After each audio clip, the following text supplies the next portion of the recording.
Then we're done.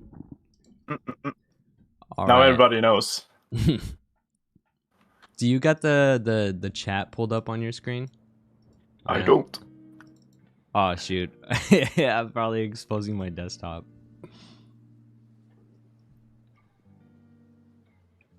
I'll show my desktop in a minute. I'm not ashamed. I think it's funny. You have no secrets. Oh no, my YouTube chat like disappeared. Okay, I found it. There, now it's staying on top. Okay. Yo, we got Jelly Jam in here.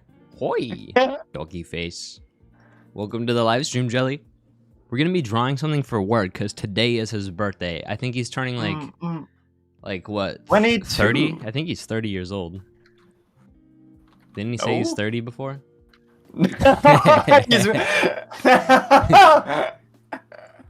22. Get it straight. So, yeah, on screen I do have both of our canvases. Yeah, but what would be better? Should we have like all the viewers do the postcard? There's like a notation at the bottom saying video Zombies video game project. Really? Yeah. Notation at the bottom. Oh, the text. Yeah, I should update that. Make it say, we're drawn for Word birthday. Oh shit. Oh shit. Oh shit. Oh shit. I'm drawing. Right. I'm wait. I should put it in the chat, right? Yeah. The Agio. Yeah. Oh shoot! I hope that Agio works with my tablet, because usually things don't, like browser drawing things don't work for me.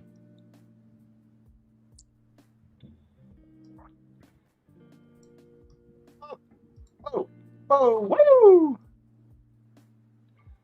Okay. I'm just gonna put in happy birthday.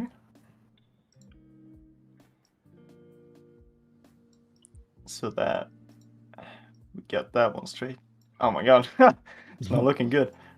You know, it's a good thing I always write my dialogue by hand. Do you ever wonder about that? Like, I don't know, like if it ever got translated, the person translating would be like, oh shoot, do I have to write it all out? No. I mean, wouldn't they just do bucket tool, fill it up, and then? I think they'd have to do brush to like just cover up all the letters, and they'd have to do that with anything. Yeah. Dude, for a while I was using this comic font called Back Issues, and for a while too, that I knew if I ever got it printed, I would need to buy a license for that font, which is just really stupid. So I finally made my own font, and ironically, my font looks better than the one you would have to pay for. Yeah, it usually is that way. And yeah, making the font was actually so fun that I want to make a couple more too.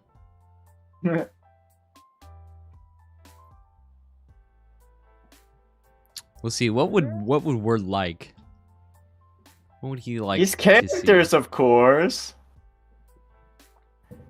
Yeah, but just standing there being cool? Heck no, I'm not gonna draw that. That's illegal to me. No.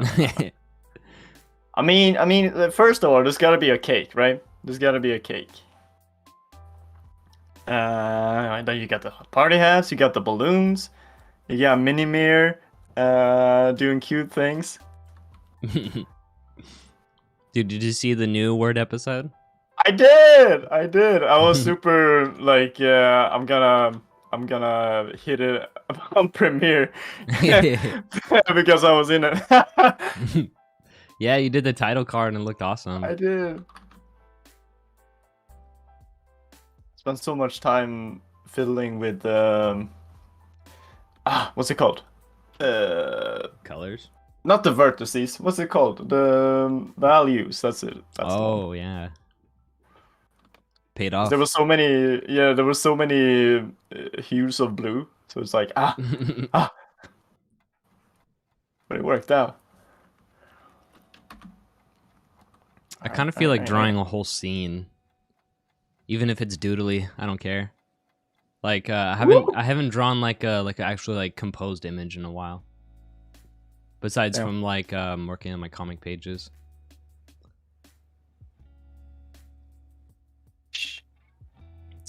How's the comic coming along? Weren't we gonna originally look at that?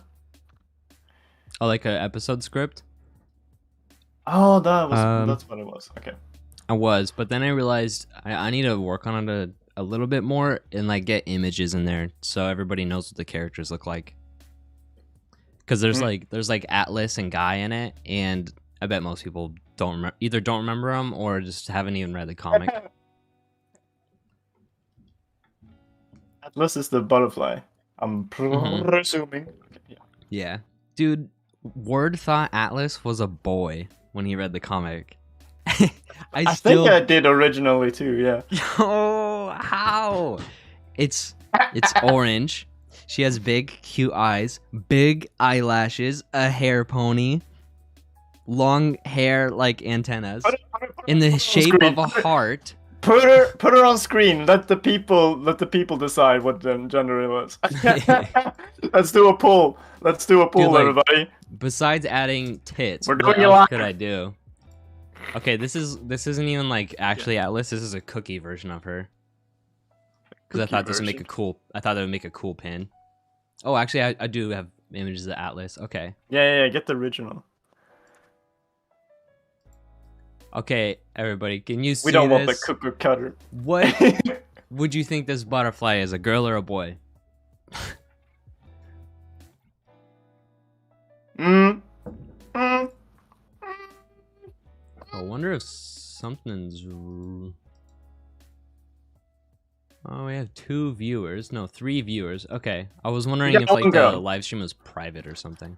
We got one on girl. Wait, it's probably us and Jelly Jams. Possibly. Usually we have more. But yeah, Jelly Jam said girl. Like, dude, if you were me, what could you even add to say this is a girl? I think I like it vague, alright? I like it vague. Yeah, me too. I think androgyny is really cool. Yeah. You could give them eyelashes. She does have eyelashes. They're like on the side like that. Yeah, they're like really bent and buggy. I think it really fits like a bug character. Or like make them bolder at least. I could do that, yeah. I think actually my style does have just thicker like eyelashes than when I originally started. Yeah, it does. Yeah, you can actually tell with like this old image. There's no like inking on the eye. It doesn't get thicker. But then on this image it does.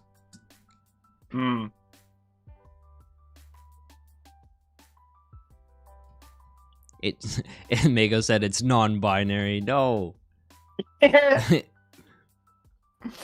Everyone's non-binary. I think I do have one non-binary character though. But not Atlas. She's a girl. Atlas. Okay. All right. Should I post the canvas again? Yeah. Okay. Yeah. Get some people in. Yo, to anybody watching, if you don't know, today is Word's birthday. Yeah. So we're gonna draw something for him. And Zombie has an Aggie link, and we're all gonna draw something on here for him. Oh, you already got happy birthday on there. Yeah, that's what I was working on. We gotta have word too. Nice. I kind of. Let's see. Woo! Okay. Oh yeah. All right, I got both of our like screens on screen. So this is good. Oh, did you make the canvas big though? Oh no. We're all gonna draw pixel art. Sheep. Yeah, it's not that bad. It's fine. It's Wait, fine. who has a birthday? Zombie? No, Word. Word here. Word. That's. How would you describe Word? The loud guy from the videos. the guy who screams. I would describe him as Black Jet.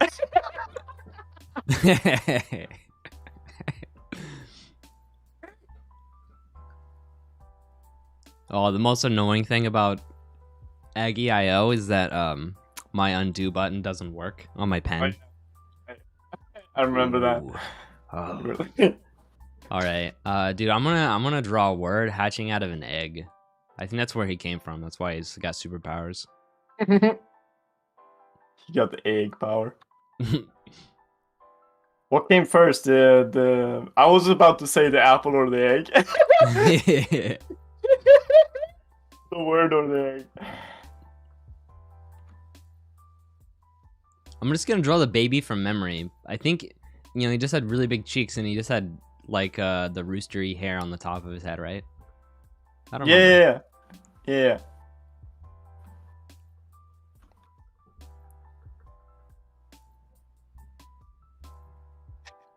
Dude, like last week, Ward was doing a live stream, and then he let me hop onto it, and then we ended up talking about all the stupid Word episode ideas that I've pitched like over the past half a year.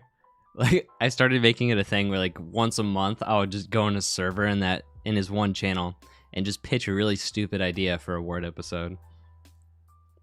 And some of them are pretty funny. Is this the baby one of yours? No, he's never made one of mine yet.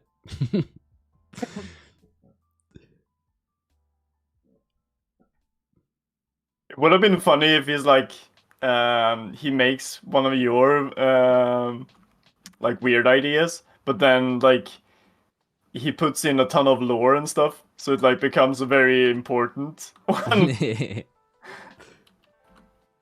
Jelly Jam said, if I can't put tits on Atlas because she needs to fly and big mommy milkers would weigh her down. So true. Uh-oh, I drew too close. No! Can I... Move! Dude, How do I move? When I was on Ward's live stream, I asked him this. I'll ask it to you too. There we go. Oh, this reminds me, everybody, if you scroll up to the top of this chat, I posted a link. Oh, it's actually not there anymore. I'm gonna have to get it again.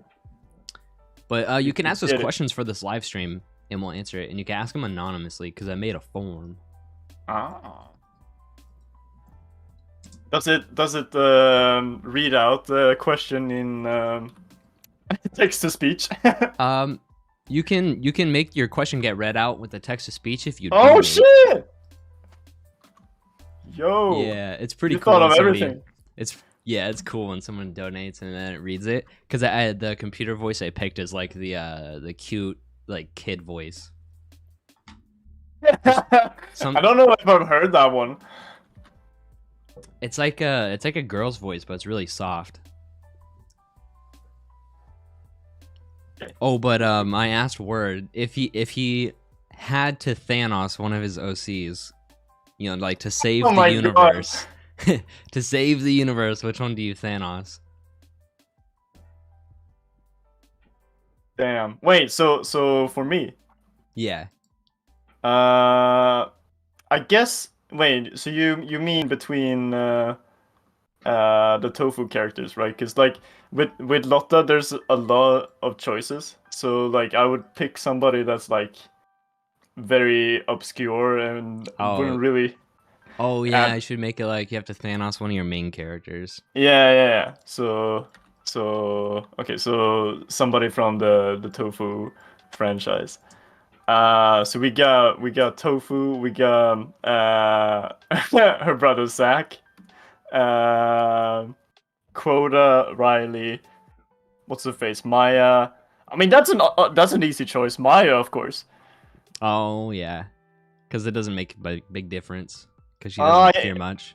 No, I mean lore-wise, that would wreak havoc.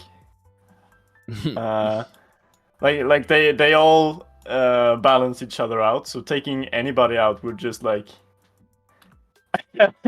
rip and tear everybody apart. So like with Maya, if she were to disappear, like she's fear, right? So that would mean everybody else would stop being careful or like fear anything. So like for Tofu, that would mean like not caring if like Tofu's very careful. She wants people to be in on the joke, you know? Like that's why even though she's super powerful, she keeps it tied down. Because it's no fun just like, you know, if you're playing hide and seek, just like instantly finding people. Like she she keeps her powers down for the sake of, you know, everybody having fun. So without fear, she would just like fucking invade. Like she would just like, you know how she can like copy herself? It would just like implode. Oh no. And that's just like the beginning of it.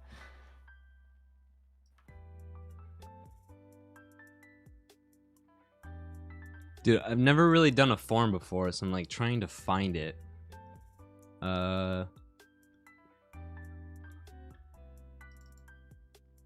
Okay.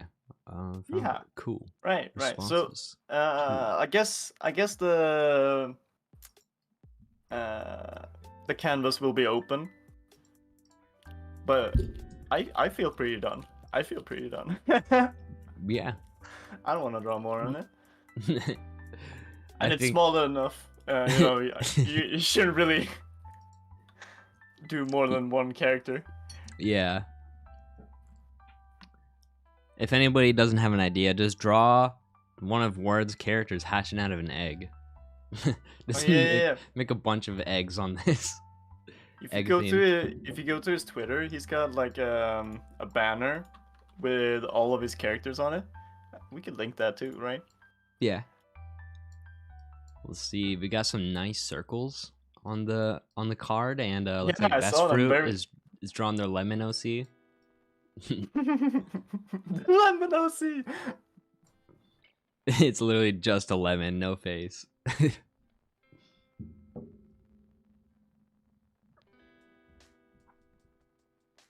The evolution of that would be what's his face? Lemon grab.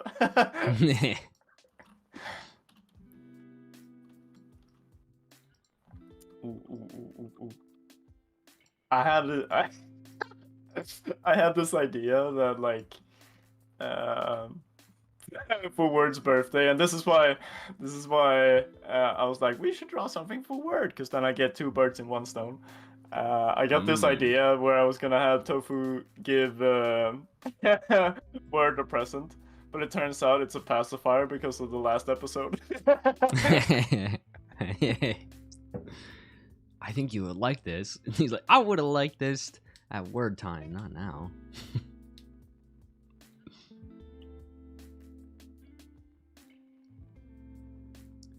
Dude, on the past live streams, I would just go to Instagram and look at comic strips, or an art station too, but I found some like pretty wacky artists. I found one guy that he makes comic strips by taking pictures of actual toys that he's got. And he makes them talk. I see what you mean.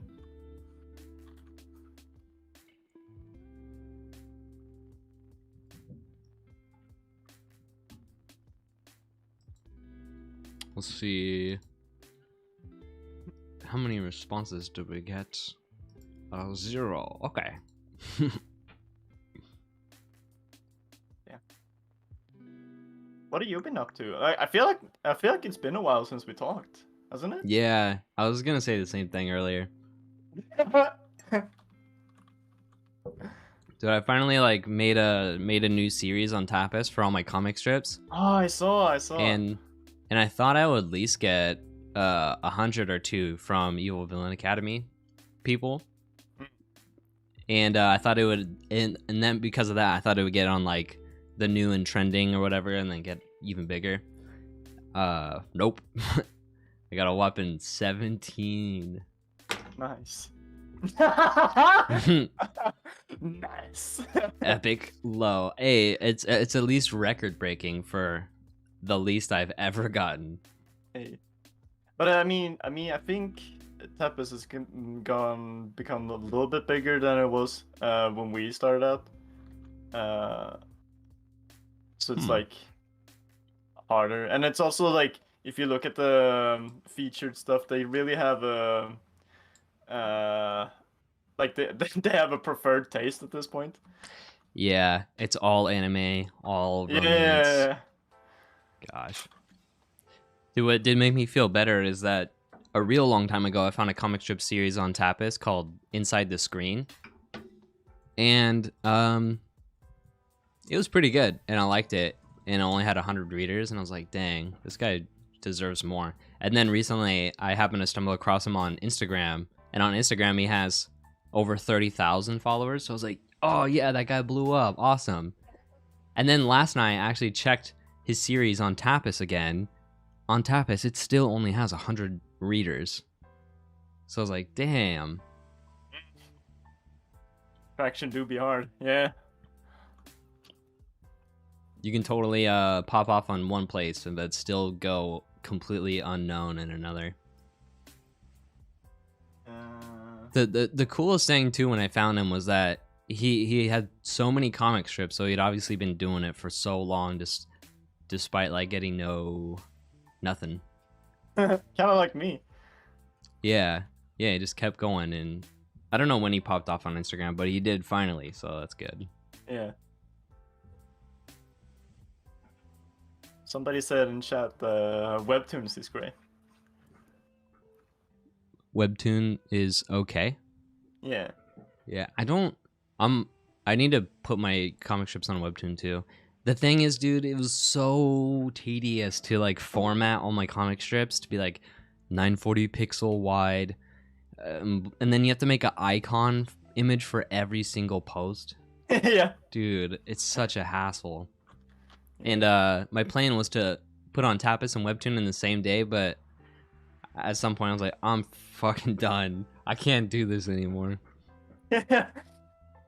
Dude, imagine me when I was like, oh, I should put Tofu Journal on here when there was still GIFs without sound. Yeah. But then I had to convert them so that they fit into, so they couldn't be too long, they couldn't be too big. It was like, and then you know, once you like compressed it long enough, it started getting real blurry, you know. So it's like, oh man. Yeah, dude, I hate formatting images. It's the worst. Yeah. Z3 said, yeah, the format thing is shit. Also, the icon on Tapas. Don't know why they added that. The icon on Tapas used to be like optional too. I don't know why they made it mandatory. I've never had it be optional. It's always been mandatory for me. I remember like me going back to every like page post on my Evil Villain Academy comic and then making icons for them all. So it wasn't mandatory at some point. Yeah.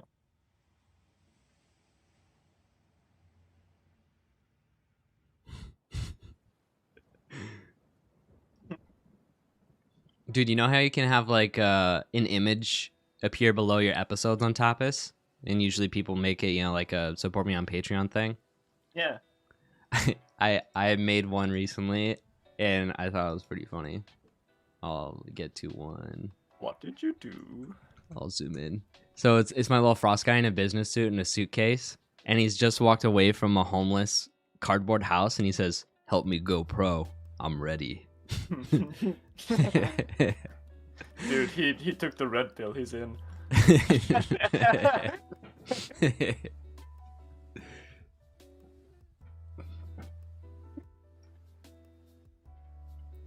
To anybody that's uploading to Webtoon and Tapiso, I realized that you should just format all your images to JPEGs that are 800 pixels, because then both Webtoon and Tapis will accept it.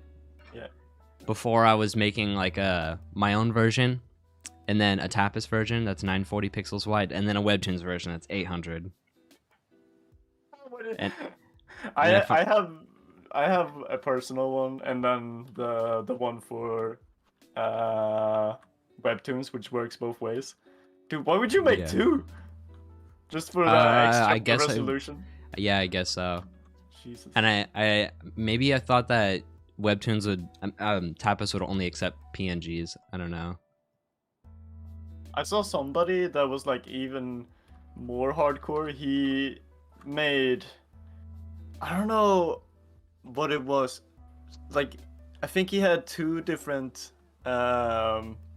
series, but they were both the same, except the one was formatted the phone way where you kind of scroll, and the other one was formatted like we do. Oh yeah. And it's like, oh my god, like not only did you spend all this time like making this nice composition for the page, you also converted it every single page. Yeah, that is a nightmare. It's like, Jesus Christ. I'm starting to think that yeah, because Webtoons wants the vertical format so much. If I started a new series like a long form comic story, I would just make all of the panels like just your standard like TV frame size, 1920 by 1080. I'd just make every panel that, because then it's technically vertical or whatever. Vertical, whatever. And you can still print it. Yeah, yeah.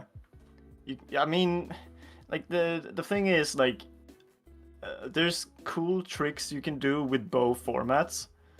So it's like, I don't know. Like if I were to choose a format, I would like abuse the benefits of it. Which would undermine the fact that I can't post it on both. I can't both print it and have it on the web. Yeah. Dude, I don't know if I would make it if you can't print it. That's the idea of printing it. It's so cool. Yeah. I mean, I guess you could do like, for the most part, I guess it would work the way you described it. And then if you do something cool with the scrolling composition, you can like make another page for printing. So like whenever you do a cool effect, you just convert that one instead of converting the whole freaking series. Yeah. That sounds feasible. Yeah.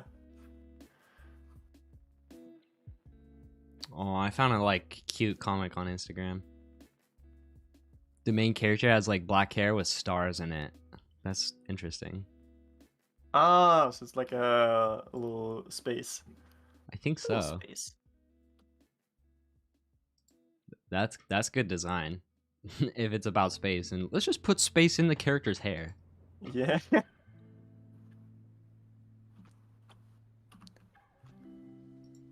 There's a colored one. A colored one? Yeah, you scroll by it. Yeah. I'm like behind. Yeah, that's definitely space. Look at the way they shaded the hair. Yeah.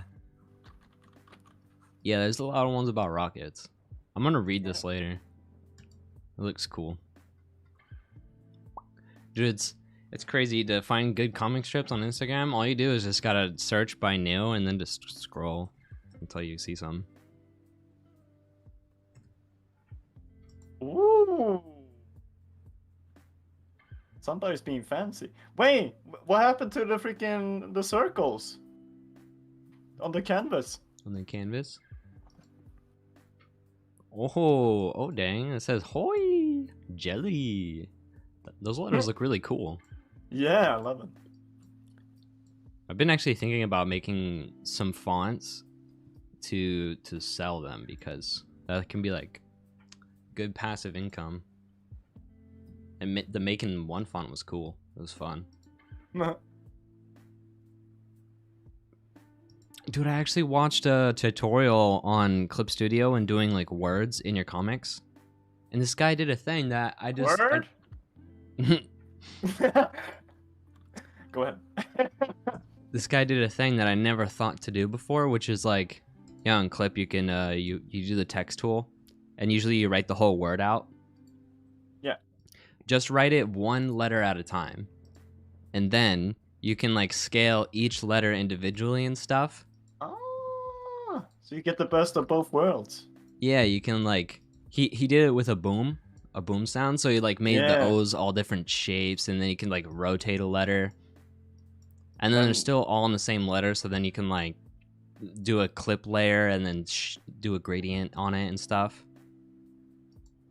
And I was like, dang, I never thought of that. I usually just write out my sound words. Yeah, by hand. Yeah, but like I could probably mix it up more, because like different sounds should have different looks. Yeah. I'm planning on having different characters have different fonts.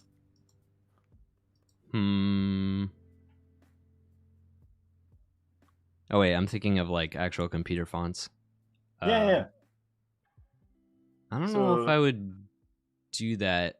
I don't. At least don't make two characters like have fonts that look kind of the same. Yeah, no. Because that's like a typography thing. I mean, most of them are gonna have my standard like handwriting, but then like I think there's one guy in particular who's gonna have like not binary, what's it called, like very digitalized. Yeah, that makes sense for like, yeah, I've seen that a lot in stuff, if it's like a robot or something. Yeah.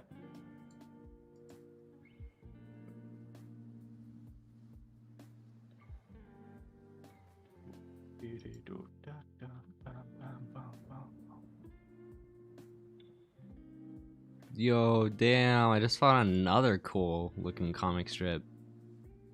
Mr. Bunny Pot. Sounds funny. Dang, the shapes on their effects is cool. What?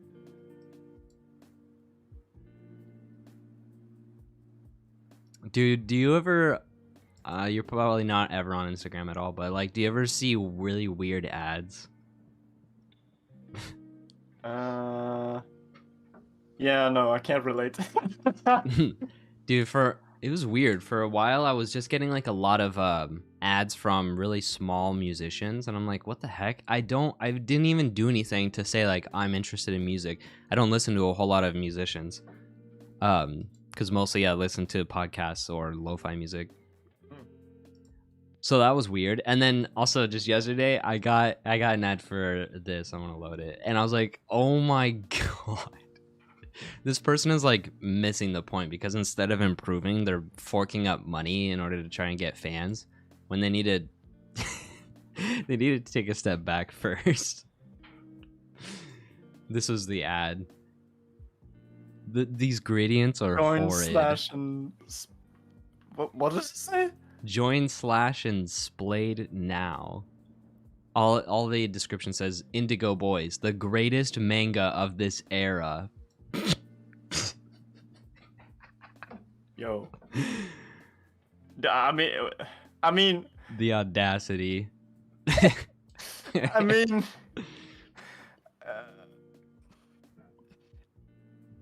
some of his I mean I am intrigued, but yeah, but for the wrong reasons. Yes. Like some of his pages actually aren't that bad, but like the one that he paid for an ad is actually just the worst image.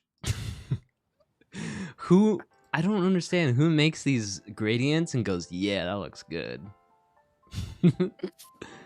Oh yeah, Z3 Best Fruit said maybe it's a joke manga. Yeah, that's what I was thinking. It could be.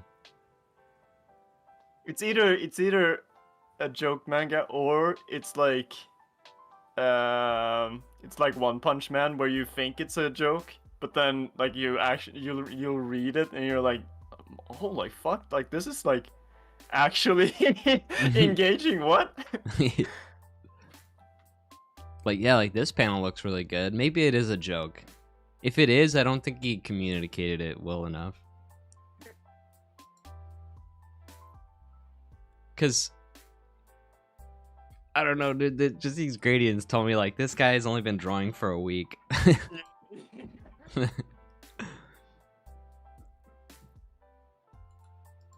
Alright, I'm gonna go to his website. I mean, it's the kind of style that is hard to imitate just because of how, like, yeah, amateur it is. It's like if I was to try and recreate that, it's like it would be hard. Yeah, it would be. Like, I can't really make. It's really hard for me to make ugly shapes. Yeah, it's like trying to do Rat Boy Genius, you know? Yeah. Like, it's really hard. That like aesthetic is like really weird.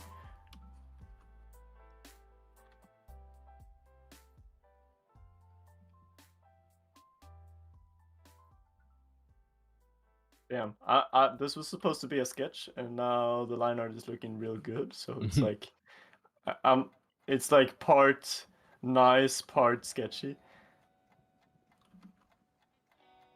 So I'm gonna just bite the bullet and freshen it up. What you got? What you got?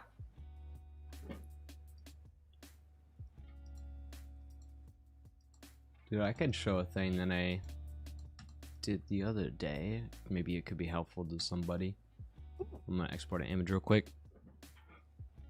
Dude, I follow one person on Instagram and their art looks like really awesome, except I've been following them for a while, so their art kind of got a little boring because it's always the same. It's always a cute girl, and every character has the exact same face. So it just lets a really nice comment. So it's like, I'm just kind of curious what other people look like in your style. And then they responded, no, this is how I draw, and I'm only going to draw this. Damn. I was like, damn. But it got me thinking about like same face syndrome, and I just wanted to make sure that I don't have it. So I did a little test thing.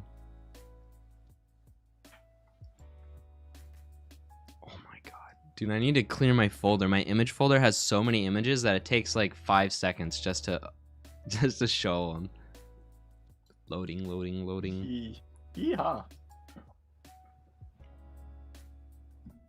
There we go. I drew all my characters and like their heads, because I realized I don't have any head reference sheet. I've just like memorized this. I don't even like vary the head shape that much, but it's like just enough, I think, that it's not the same. Yeah. It's like real easy to do the CalArt style by mistake.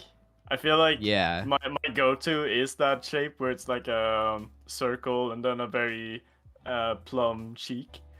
I kind of I don't like doing that because I immediately think of it anytime I do it.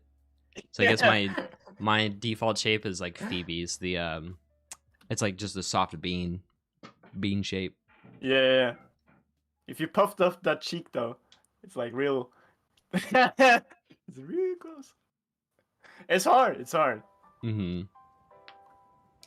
To be fair, if you draw them with the intention to not have the same face syndrome, it's not proving your point. You should get random faces out of your comic to check. Oh, thing is, like pull them from the actual pages. Yeah. Thing is, a lot of my comic pages are old at this point, I feel like. Because like this year, I've only made like maybe 10, 15 pages.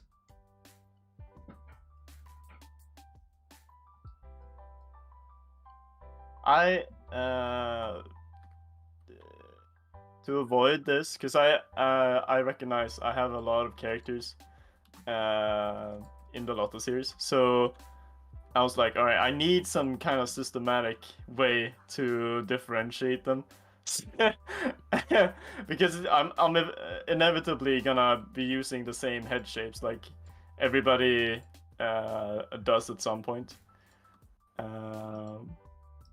So I ended up looking at like how many of them use triangles, circles, and squares.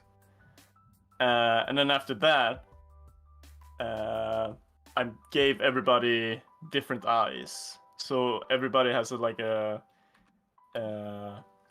distinct version of eyes. Mm-hmm. So wait. So we got Lotta eyes, which is just like the super standard one. Yeah. Jin Lu is always like scared or suspicious, so he has like the the triangle, because that immediately makes him like very Yeah. I don't know. Wendy is always like this, and then Yeah. and then you add an eyebrow onto that, and then that changes the expression. Dude, can you show a picture of like standard witch Wendy? Can you pull like open an image of her in clip, or it's just showing your screen? So yeah. Anyway, because dude, everybody, Zombie has a witch character that's been in his comic for like over a year now at this point, right? Yeah. Yeah, dude, and I somehow have never realized this whole time that Wendy has a freaking beard. What? Why? It's in the character sheet. I read. Yeah. Yeah. The reason why she has a beard is because it's a fake beard. Because she thinks like all the super magical wizards have beards. So she put two and two together, and she was like, well, there's gotta be something magical to having a beard, but I can't grow one, so I'll just have to have a fake one at all times. I don't know how I never like noticed that, but to me it's been like she hasn't had a beard this whole time, and then now all of a sudden she has a beard. The way, so like she doesn't put the beard on unless she's gonna use magic. So she only, like in the comic, she only had her beard on while she was working on the house. Before then, Lotta kind of like raided her house. Like she came in during the night and she had her nightgown on, and now she has her like disguise. Yeah. So out of all the characters, all the time. Yeah. Out of all the characters, Wendy is the one with the vastest wardrobe. So yeah, that's probably why you missed it. But I love the beard. I also love the hat. Do you know the thing about the hat? Is that she's wearing like 3 hats? Yeah. Yeah. Because she can choose. So she just stitches the 2 other ones on.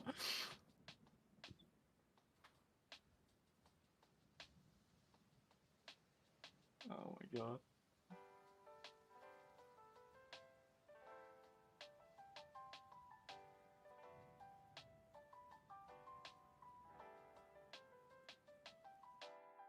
But yeah, that's cool. That's cool. Freaking. Oh, freaking! What's his face? Solom has a cool one where he's got like eyelashes that go behind him. Behind so, like him? No, like they so like usually if you want feminine eyes, you make the. Oh, it's like the cat eye, sort of makeup style. Yeah. And then sometimes he has the reptile eye because he's like feral.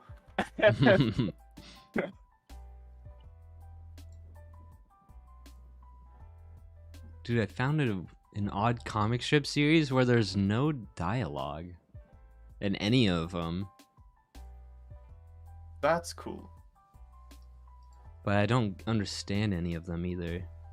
Oh, that's not cool.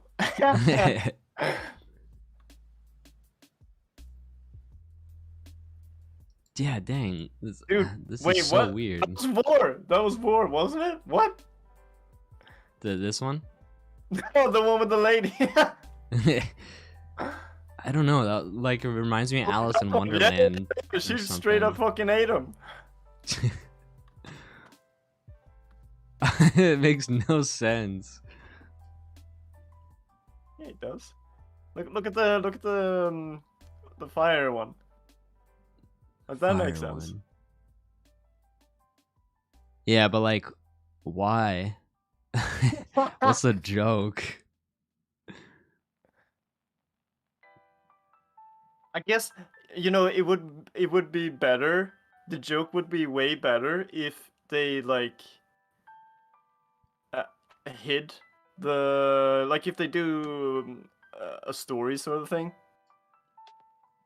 Like a long form story between all of them? No, I've seen you do it where it's like you only see one page at a time, and so you kind of you have to swipe. Oh yeah. Like that would if be they did it as a slide. Yeah, that would be way better because now you kind of get the punchline too soon. Yeah, I do it like one panel at a time because I think it's way better to make it impossible to see the end too soon. Yeah. Yeah. So like the like the sausage, like look at the sausage the sausage one where it's like it's taking a bath in the bathtub. You think they're like a freaking, it's a corpse with blood. Yeah, I don't see that one. Oh my god, it's like delayed and. Oh, I see it. Yeah. Heinz ketchup. That one's good.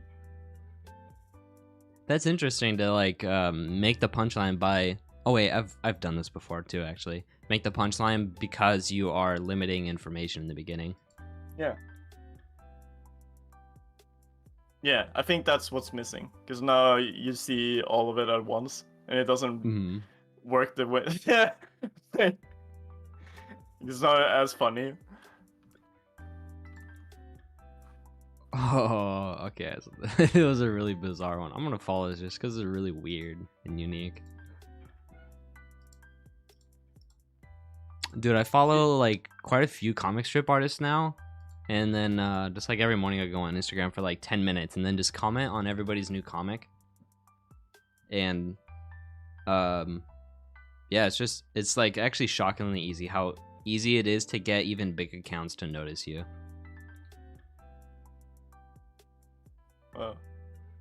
Like everyone always goes like, "Oh, networking, yuck." Well, like if you think that, you're probably just way too self-centered because like other people make awesome stuff, and you should just that networking just means become a genuine fan of other people. Or like just talking to people. I don't know. I've never tried it. I don't know. Yeah. I don't do like hey how are you conversations online anymore. Like I stopped that a couple years ago. I was like, I hate this. I don't want to know how your day's been. You don't want to tell me. Fuck it. You know what I mean though? Just pointless meandering conversations. Yeah. Yeah, I get what you mean. Yeah, if I not even as a icebreaker. No, I guess the way to icebreak is to like comment on people's posts. Oh yeah, that's true. It's been a couple times too where I'm like, hey, I made this comic strip and it was inspired by one of yours. And I don't know. I think I would be like, oh damn, that's cool if someone did that with my comic. Yeah. One of mine.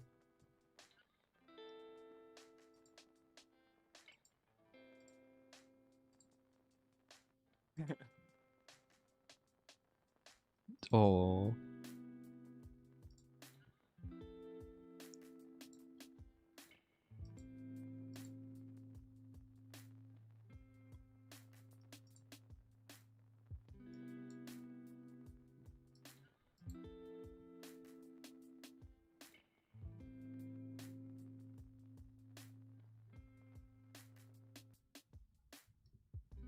Damn, I wonder how many viewers we got. 4. All right, sweet. That was way more than I thought. Dang, everybody, if you're here, we're taking questions and also even voicemails. If you leave a voicemail on our SpeakPipe, we'll listen to it on here. The last time I did this, people were just like recording weird audio clips from videos, and even that was pretty fun. I was like, what the heck? Like they were just posting memes. Yeah, they were just recording audio of memes.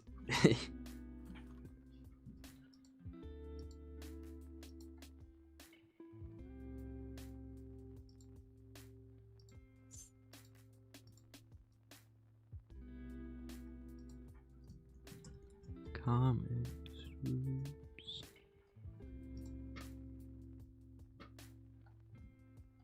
Oh, wow.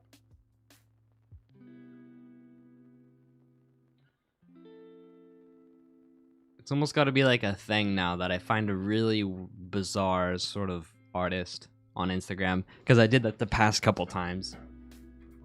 Last time I found an account that was posting like really bizarre, like surreal, cosmic horror sort of art. Whoa. And then I found out that was actually a dead artist from like the 1970s. And not I read his Wikipedia. witchcraft. No. No. His Wikipedia page was pretty interesting, but I forgot why. Dang it. Yeah. So it wasn't that interesting. Dude, I heard the craziest thing from a video the other day. Yeah, I'll mention it after I get back from the bathroom. I'll be right back. Okay. It came out of nowhere. Damn. Now I'm all alone. No! I gotta keep the story. I gotta keep the show going. Damn.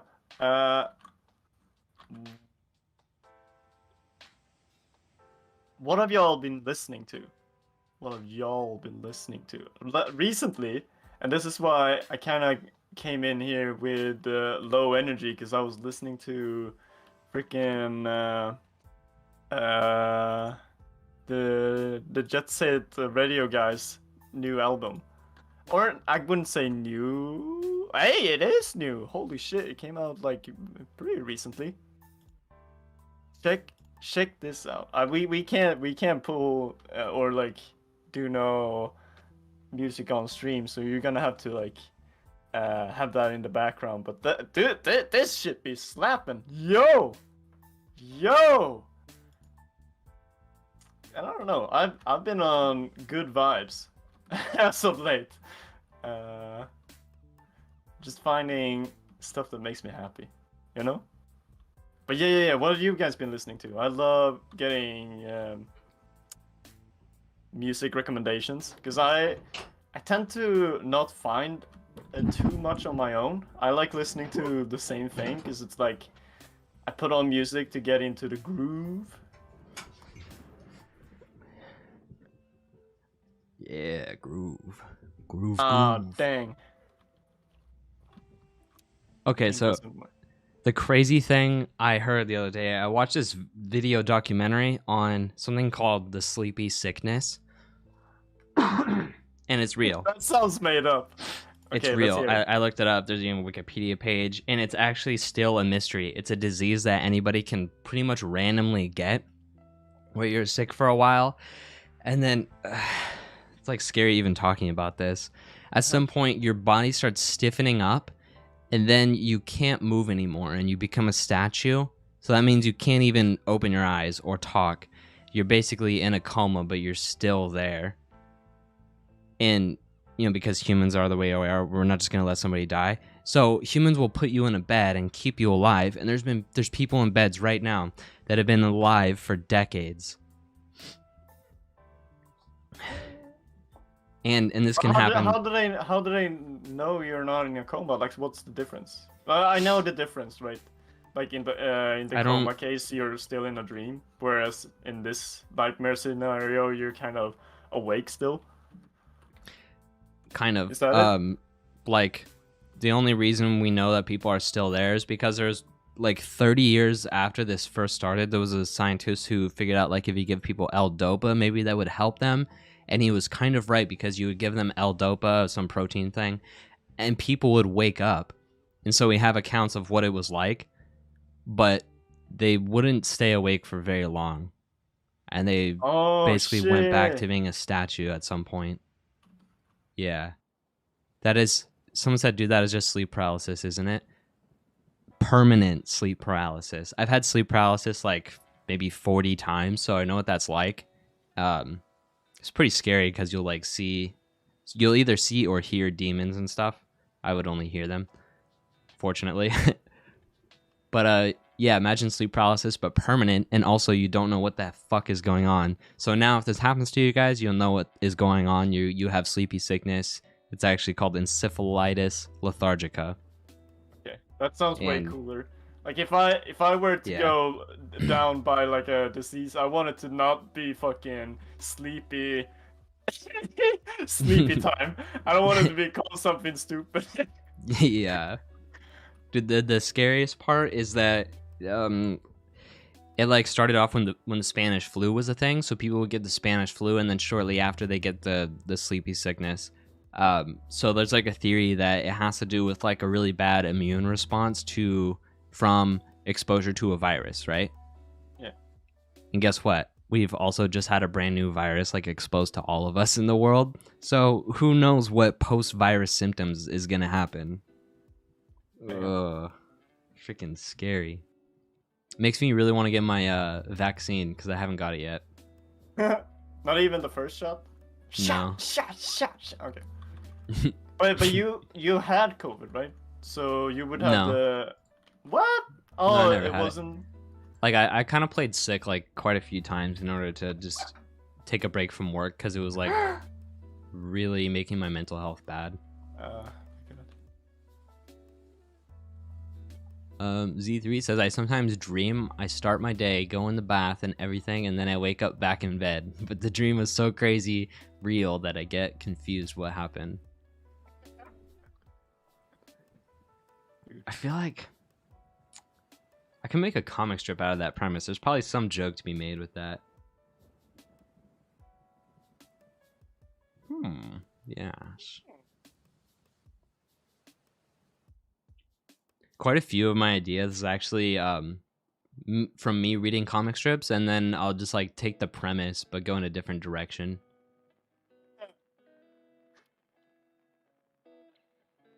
You look at a tofu journal and you're like, I can make that more vile.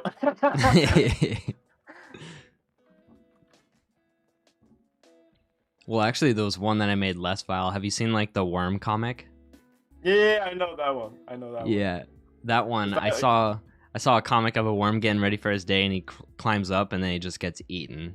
And I saw that, and I was like, no, what if the bird takes him to work? That's good. Dude, you know how, like we said, Tapas has like a crazy influx of like anime, boys love, romance? Yeah. Instagram has like a crazy influx of just like cute relationship comic strips, and I don't like it. I don't understand. Oh, well, you've never been in a relationship, so. No. Frick you. Yes, I have. Yeah. I haven't been in one. Never? Damn. I had a couple girlfriends in high school. Not for very long. Yeah. But a couple days, it counts. Okay, I think the longest is like a bit over half a year. I don't know. I was just like, yeah, I want to get it right.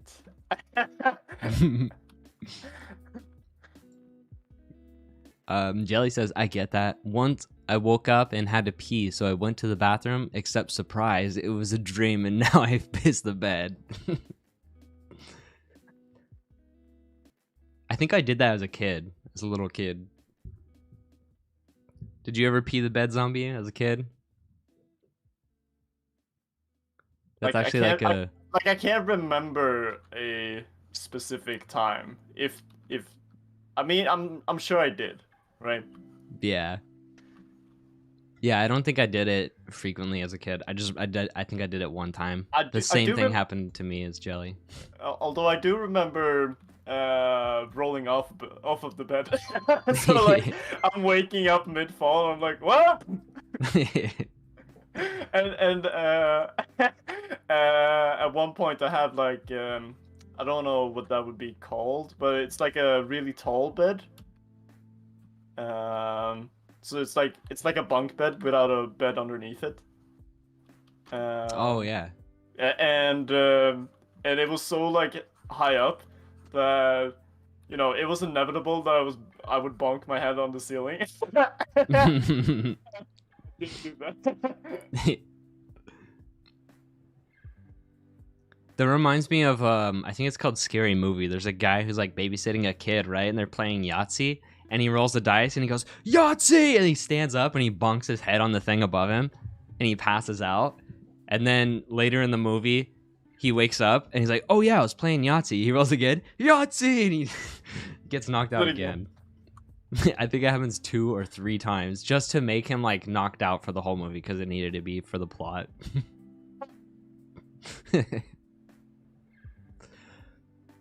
But yeah, like all the cute relationship comics on Instagram, I wonder if it's for people that are in relationships.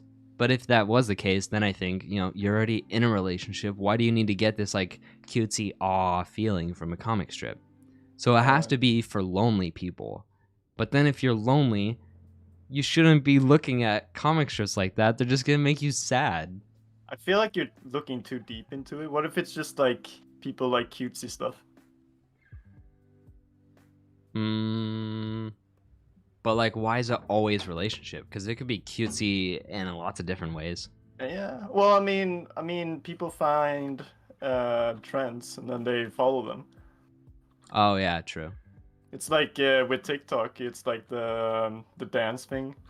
I don't know if that's still a trend, but it's like you were supposed to do these like dances. Oh yeah. And like even animators would like animate the dances because they obviously they couldn't dance themselves. But yeah, I mean that's just a thing. I mean, you wouldn't see that on YouTube. True, yeah. Do they like the Jacko pose thing meme going around? I really don't get that. It seems like such a sexual pose, and then there's people that have wholesome characters that are like, here's my character in Jacko pose. I mean, Jacko is a very wholesome character, so it kind of evens out. I just like it because people know what Guilty Gear is. I'm like, yes!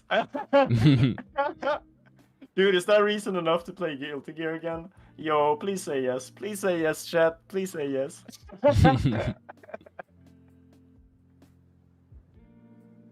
Bastard said, I don't get it, but I did it for views. I've seen a few artists going like, I don't like Guilty Gear, but I guess everyone wants me to draw this, so here you go. And then that makes me think like, what if literally nobody wanted you to draw that? Damn. And then you drew it because you think people wanted you to draw it? That's basically the algorithm in a nutshell, right? The algorithm tries to figure out what people want, and people try to figure out what the algorithm wants. So it's like a weird spiral. Yeah, in a way though, the algorithm just like, I mean, if you're, I don't know how to explain what I was trying to say. The algorithm is just a thing that picks up easy to digest content or very accessible content, which is like how content should be designed anyways. So, dang, I feel like I had some sort of point there, but I forgot it. It's alright. Like, it's kind of like if you make a comic strip, right? But you're only making the font big enough so that like the people with only the best eyesight in the world can read it. Your comic strip's not accessible. You're actually probably being a jackass by making the font too small, right? Right. So that's kind of how I think about it. Just make your content really accessible. And if you're not, it's kind of being. I guess the point is kind of like if you don't make it accessible, then like don't expect people to access it easily. Yeah. Because I mean, you can definitely do whatever you want, right? Yeah, like I actually noticed the other day that Word's cartoon series Word is it's getting less and less views every episode. No. And yeah, that's really sad. But it's also because he's not making it accessible. He's titling them like Word Episode 11. So people go, oh, I don't know what that is. I haven't seen Episode 1. I'm not going to watch that. It's not, like, Episode 11 is not accessible until you watch Episodes 1, 2, 3, 4, 5, 6, 7, 8, 9, 10. So the further he goes, the less accessible it gets in a way. And the worst thing is that you don't have to watch Episodes 1 through 10 to get enjoyment from that episode 11. Yeah. So he's doing himself like a disservice by titling it that in the YouTube title.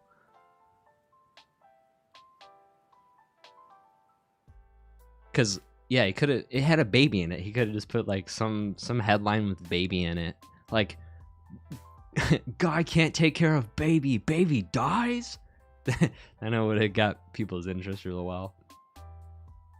Baby falls off floating island. So I'm so bad at these like titles and stuff. But I guess I never really took the time to learn what works and doesn't. And you just gotta think like put yourself in the shoes of a new person who doesn't know you and is also like barely interested, and then be like, how do I be interesting? Yeah. I guess, yeah, I suppose. Since you're supposed to have like a target audience anyways, so you're like, what would my target audience think or like want to see? I know all about the target audience, but don't actually really think about it that way a lot. Okay.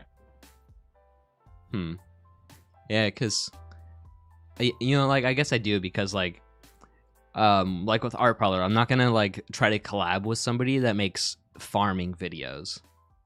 Or even if they offered, I would say no. Because that's, like, not even the kind of, like, we want people that are just interested in art. Or even just funny content. Because, like, I could see people that watch, like, Let's Play videos of video games watching Art Parlor as well. Yeah.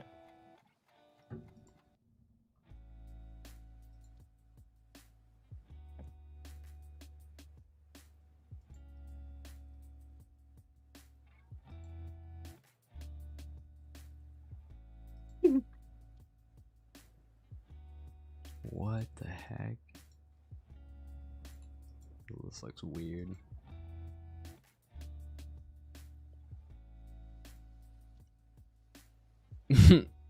Z3 said, but isn't Jacko Michael Jackson? What? You're off by a long shot. But it's alright, it's alright. It's a great idea. Draw Michael Jackson doing the Jacko pose. I feel like that's been done. What about that lady from Resident Evil? Ima Trusk or whatever her name is. I vaguely know what you're talking about. Like the one that people say is hot or something. Yeah. The humongous. I don't know why they made her so freaking big. Well.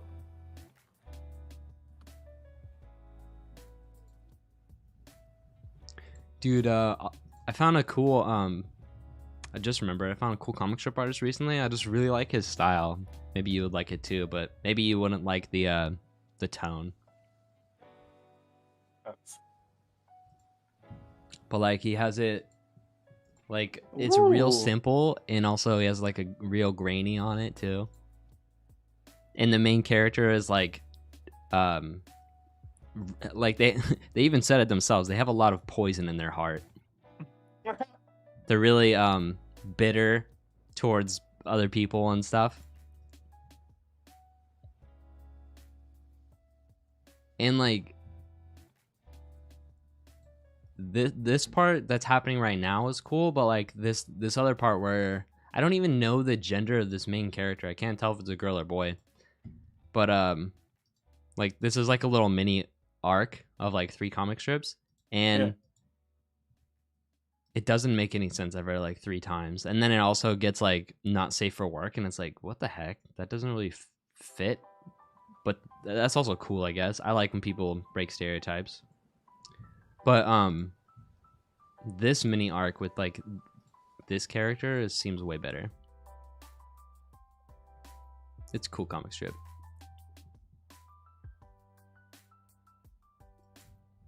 Z3 said was shortly away from keyboard. Did I miss anything? I'm just talking about this comic strip by Grayson Bear, and I really like the style and most of the writing. Most of it.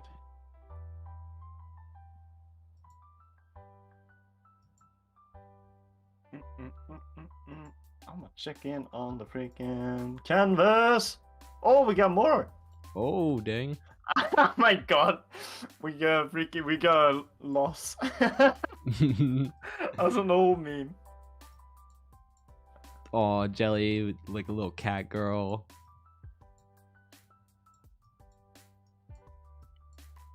Word's gonna love this. Yeah, this came out great. I mean, it's still not done. Still not done, guys. We still got... Wait, how long do we stream? Until we get bored. Right? Oh, shit. No, I'm just kidding. Oh, shit. I'm out. Wait, I can clock out? Dude, somebody left like a weird black pixel mark on the canvas, so I'm and it's really tiny, so I'm gonna complete it and just make it a bug. And then when Word gets this, he'll be like, "Oh, there's a bug on my screen." Ah, like and... do you remember when people used to do that on YouTube, where they put their profile was like the anonymous profile with a bug on it? No, I don't remember that. That was so good. It really looked like a freaking fly sitting on your screen. I should do that in an art parlor video. Like right at a part where like it's at a lull point or something, where I think people might be clicking off, I'll put a bug on screen. They'll be like, "What the heck?" Distracts them. It's like the thing where people will put the play button on a PNG, and they're like, "How to fool a monkey."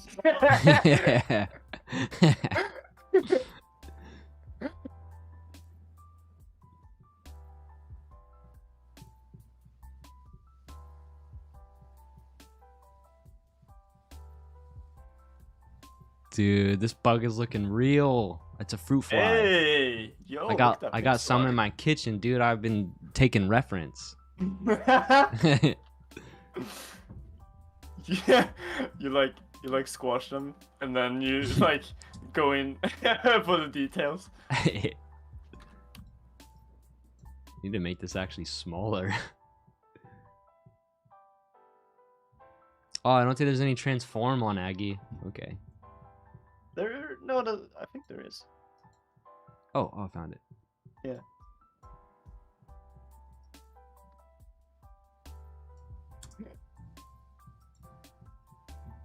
So smooth. I like bugs generally. I think they're cool, like in a design way, but I don't like having them on me. Yeah, no. I mean, so I don't like them when they're like an annoyance. Kind of, you know, like flies can be cute and all, but like once they're like a little too touchy or like they're in your face, I'm just like nah. Yeah. Oh, dude, do you know what a potato bug is? Nope. Okay, I know these since I was a little kid, so I thought everybody knew them, but I did a poll on Twitter and found out most people don't know. Oh yeah, I remember this. But I don't remember what they look like. Show it for a second. Okay, yeah, that's a potato bug, everybody. That's a potato bug, everybody. Bye. I'm like, they're so gross looking. I bet they could actually make some people gag. Yeah. Yeah, I remember freaking when I was a kid and we lived in this apartment complex, and I guess they were around, and I saw one. Like, my mom was like laying down watching a movie, and I saw one on her hip. Oh my gosh, this is like 2 bugs where like my first introduction to them was seeing them on my mom, and they made me freak out. When I was a real little kid, the first time I saw a praying mantis was a huge one just on my mom's shoulder all of a sudden, and I thought it was an alien trying to attack her. Well, they do look like aliens. Yeah. If there's one bug I hate, it's praying mantises. I mean, they're scary, dude. Yeah. They're real scary. We don't have those, so I've never actually seen one. But we have these like giga-sized wasps. Oh damn. Screw that. I think wasps actually look so cool though. Yeah. I mean, we don't have. I mean, I haven't been. What's it called? Attacked by any of them, so. Never been stung? Not by the gigabees. Oh yeah, like wasp stings can vary pretty wildly. Yeah. But I got stung by one a few years ago, and it didn't really hurt that bad. I just went, ow, yeah, and then it was like over in like a couple minutes. When I was little, I tried. So you don't have to, right? I try, so you don't have to. Freaking. There was a dead wasp on the ground, and I wanted to see if the stinger still worked, if they were dead. How would you? Surprise, they still do. Oh, you picked up its squishy body with your fingers? No. It was on the ground, and I just kind of, because it was like lying with his butt up. So all I had to do was just like, it was like it was like Sleeping Beauty with that like little needle. Oh man. That's like being like, I wonder if this spider bites, and just hold your finger up to the fangs.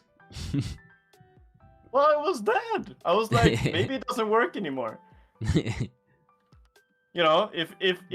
If a burglar comes in with a knife, you kill him.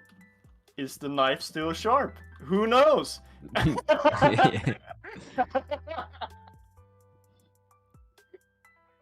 I'm actually not really afraid of spiders. I like spiders. Yeah, I think I would rather have a spider crawling on me than a beetle. No way. No way. Beetles are cooler than spiders. But I like spiders because they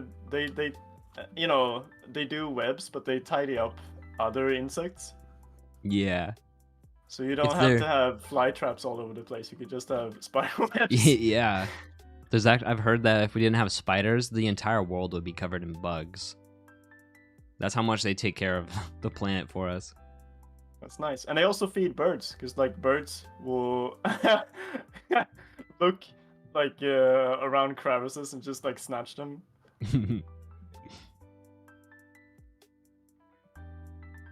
But yeah, I mean, I feel like you can get too much out of anything, and so like me saying I like spiders doesn't imply that I want to go to the Amazon or like where is it? Freaking Australia. That's like where all the nasties are at. Oh yeah. Dude, do you have cockroaches in Sweden? We don't. We do. But they're like very rare. I have seen like, I think, I don't know if I've seen any in Sweden. I know I've seen them in like when I was in Thailand and stuff. They got fucking cockroaches up the wazoo. Oh man.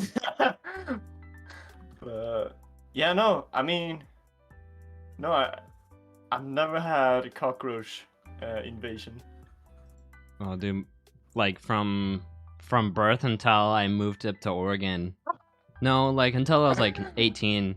I grew up really All poor, my so life. yeah, we always lived in apartment complexes that were just infested with them. And if you live in an apartment complex, you can't really get rid of them because, you know, you bug bomb your apartment and then all the cockroaches from the neighbors just come to you still. Yeah. I remember Yeah. my mom would just like give up and not ever get bug bombed either. And dude, I remember one point it was so bad where like if there was like a dirty clothes hamper against the wall or something, you pull it away from the wall and 100 cockroaches just Oh my goodness. in every direction. Jesus Christ. Oh man. Yeah, and like if you were like staying up for some reason and you see like your brother asleep, you see a cockroach or two on them, so you know what happened to you too. Yeah. Oh, ugh. Yeah, fortunately, once I moved up to Oregon, I guess they aren't here. It's too cold or something. And Yeah. that's awesome. I guess yeah, maybe that's it. Because Sweden is further up. It's too cold. They don't like us. Yeah, there's nothing good about California. It's like over 100 year round cockroaches everywhere. Even in the town, if you're walking on the sidewalks and stuff, you would see the huge cockroaches, like the ones that are like 2 inches, just like one for every square of the sidewalk.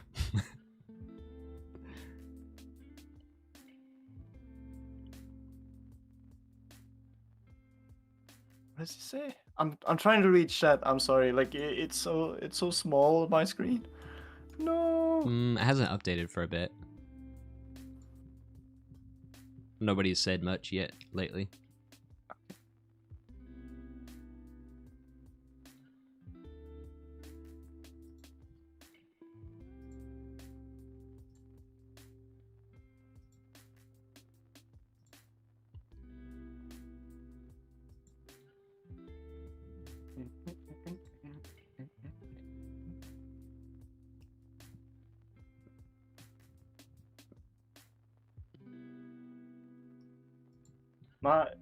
What's it called? My driver's. What's it called? Driver's license? Yeah, I mean, I'm going through education to get a driver's license, and the education is almost up. So I'm gonna have my my test coming up real soon. Oh yeah, dude. Snap. Feels like you've been doing the training for a long time. Did you start it a while ago? I mean, it's not been too long. I feel like it was super short, but it's just like I started really early. So I was like practicing way before I even went to the school. Oh, okay. Oh, gotcha. Okay. Right. Dang, when learning driver theory and all that. You remember? Yeah. I got my license when I was 18, and I remember I didn't even practice all that much. My mom just like drove me around for a bit, and then when I did my first test, right? You around? What? She's like, yeah, this is how it works. And you just sit next to her like, Yeah. And then I did my first test, and I failed it before I even started the car because I didn't know where the defrosters were. Yeah. And but the next time I passed it fine. Because you knew where the defrosters were. Yeah. That's the one crux you had. The Achilles heel.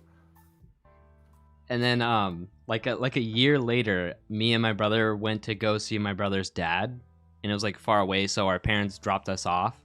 And then we went there because my brother was getting a car from his dad, and his dad was like, "All right, it's a stick. This is how you drive stick." He gave us like a verbal tutorial.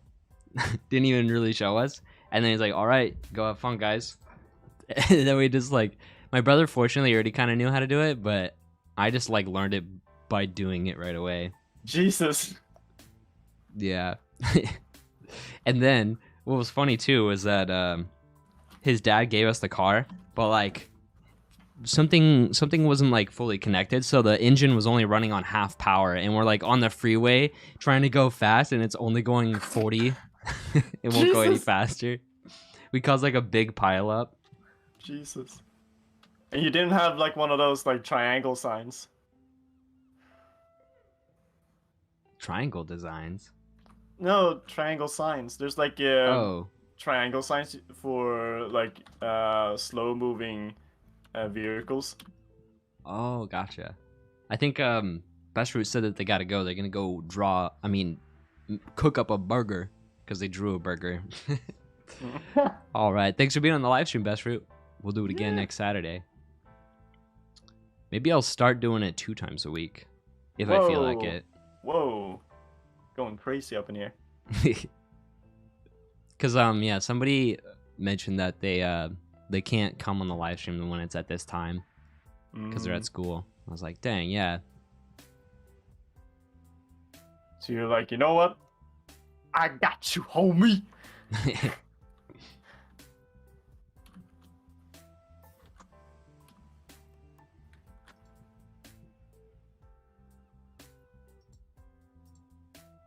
Wait, you said your brother's dad. Wouldn't you being brothers mean you have the same dad?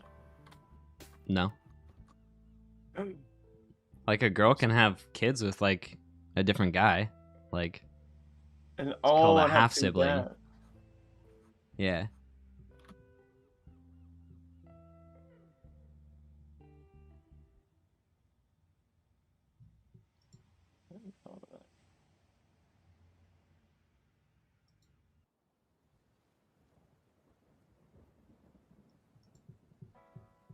What's kind of funny is that my brother's dad is like he's really old, and he's also like really successful. Like he was quite a lot of things, like a mechanic, an electrician. He owned like a heating and air conditioning business.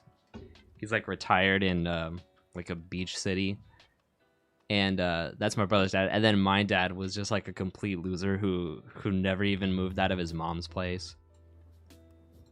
And then died like homeless on the streets because he wouldn't take care of himself.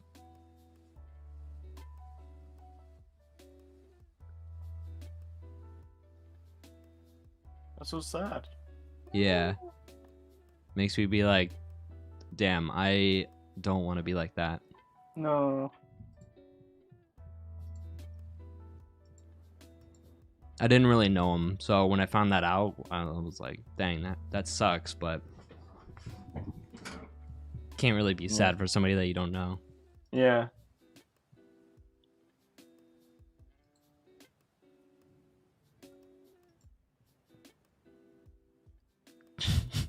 What the heck? I can't get away from it, dude. I just want to look at comic strips, and all I keep seeing is like cutesy relationship ones.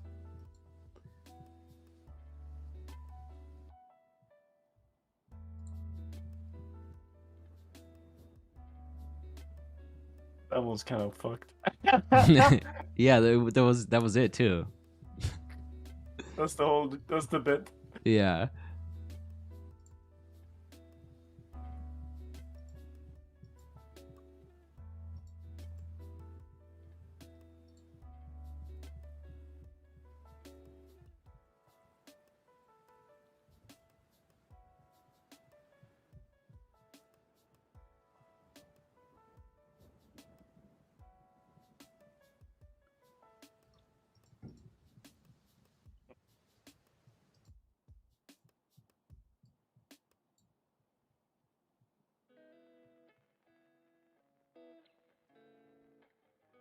There we go. Wait, I just realized I was gonna do 2 pages. Oh no! I spent so much time on this! No! Oh. Oh, damn. I haven't been showing your whole canvas. There we go. Aww. Bits of it. Big word. Big word. I mean, it's small tofu, but he looked big if.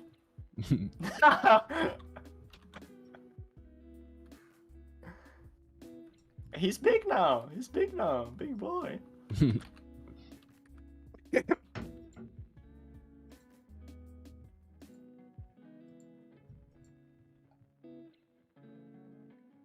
I like being Oh my gosh, dude. I think I actually showed you this. Yeah, this I account. recognize the art style. Yeah, I really like the comic, but dude, here, let me find this guy's YouTube.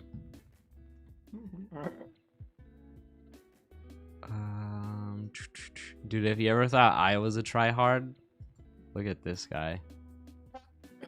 Look at this. Daily posting. He posts a video every day, like on everywhere. Wow. TikTok, Instagram, even YouTube. And he's like ruining his channel, dude. Each video gets like 2 views. Like nobody is watching. At least don't upload it to YouTube. That's the wrong format. Yeah. Yeah, the YouTube needs to be like just your comic dub videos. Yeah. Damn, though, I can't imagine just the act of posting every day to YouTube like that. YouTube, Instagram, TikTok, and it not being like fruitful either. Yeah. Just being like, gotta do it, gotta get the grind. He must be spending more time posting than actually drawing. Yeah. That sucks. That's kind of what I felt like when I was doing the vlog videos on my Patreon. But then I was like, damn, I'm like producing more like videos than I'm producing like than I am programming. Like, no. Dang, I wonder if other gamers feel like that. But I know some, like even Dual Wielded, he watches our Parlor. He's a devlogger. I bet he sees the devlogs. He like uses his own video game that he's making as a vehicle to make jokes in the devlogs, because it's his editing and stuff is super memey.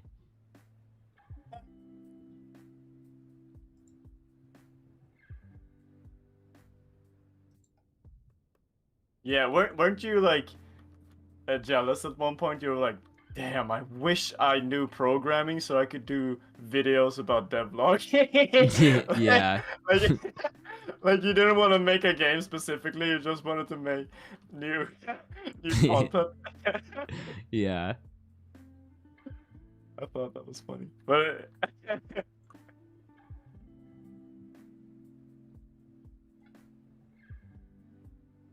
this goes to show we do things for different reasons.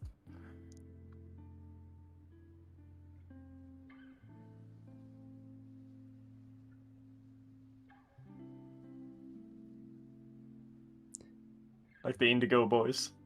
they probably have a plan. You don't know. Dude, if they're paying for a sponsor, I don't know what that says. Like they're doing it. I don't even know. I am gonna read that comic though, just to see if it's a joke or not. What if you're like a preacher after that? You're like, oh my god, guys, you gotta check out Indigo Boys. I know it looks like a mess, but hear me out.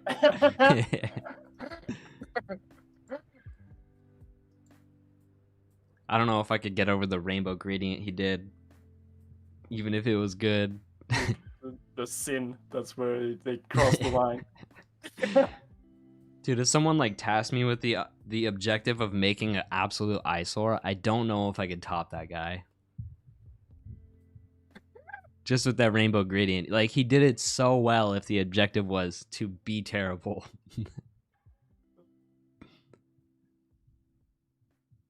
Like the colors he chose. Yeah, the no color harmony or scheme at all. Pure, perfect, and pure chaos.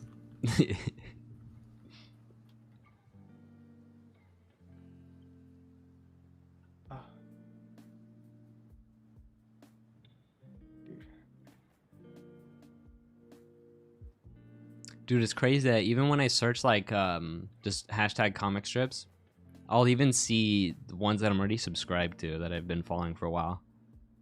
So I'm like, dang. Like, yeah, right here. I follow that one already. I've talked to him too. Dang, at some point we'll be like, I found all of the good ones.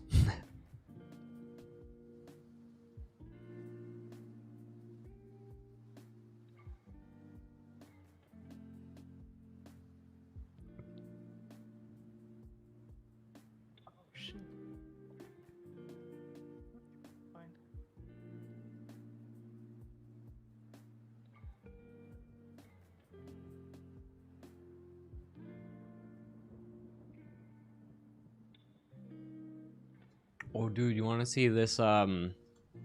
Recently, I had a character in my head for a long time named Meadow, and recently, I think I finally just finalized her design and proportions. The whole idea of this series is to be like a relaxing cottage core theme, like Moomin's is, but the characters are all really tiny, like they're like as big as a trading card. Is the house big or is it proportionate? No, they just like it's like cottage core, so they live in the wilderness and like in a house made for them. There's no like big human giants. That's like so overdone when you have like small characters. Is that they live in the basement, they live in the floorboards of a human. It's like, gosh, can't they just live in the wilderness? Like in Hilda. Yeah. Okay. Let me show this. There we go. Here we go. This is Little Meadow. Yeah. I love it. Yeah, I tried to make her like not really any one kind of animal in particular, but an amalgamation. Yeah, so she's like just whatever I want to call them. I haven't thought of it yet. Tommy knockers.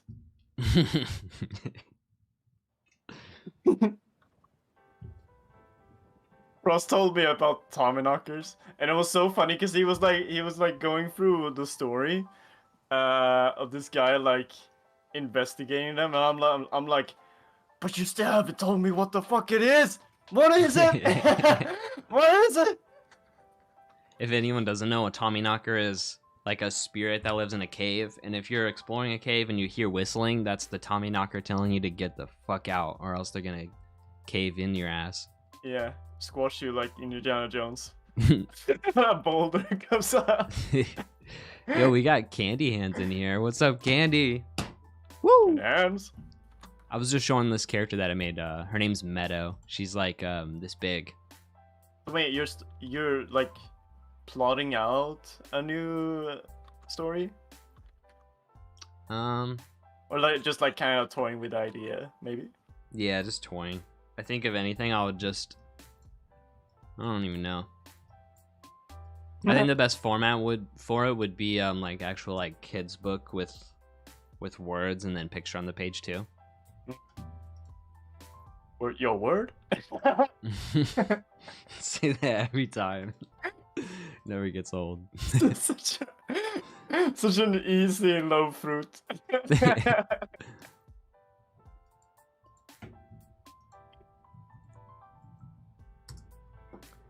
You zombie, do you ever go to ArtStation and look at art?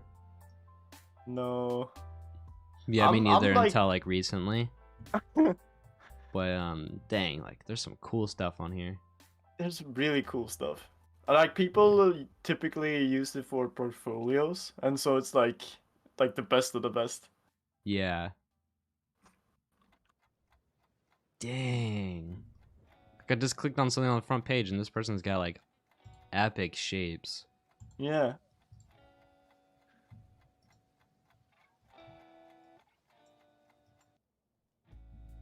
Whoa. I like that when you're like looking at somebody else's art and you're like, damn, I want to incorporate this. Like, yeah. Some people think it's like depressing to look at good art, but how can you get good at art if you don't look at it? Mm, damn. Talking to us straight. Yeah, how can you make something if you never see it? Yeah.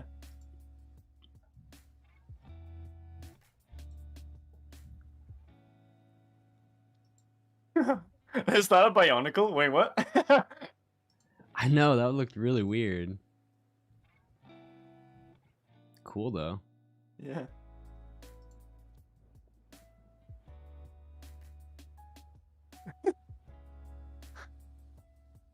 Dang, I'm actually seeing like more cartoony stuff than usual.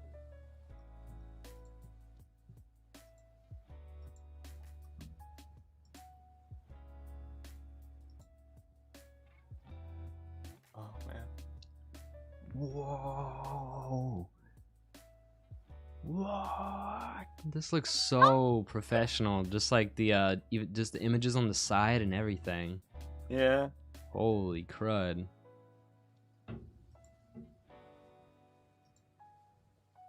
That is crazy.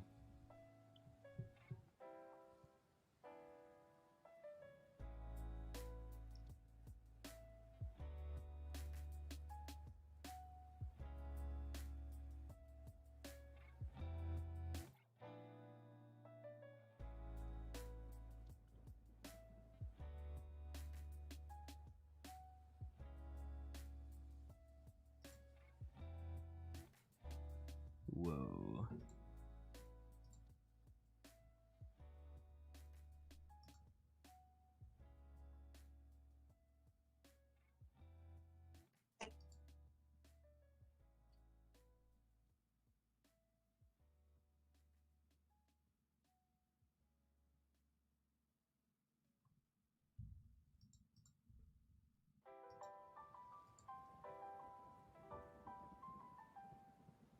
Oh, I like that one.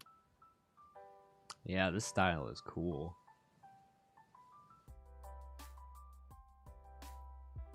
Oh. Pog. Pog. What?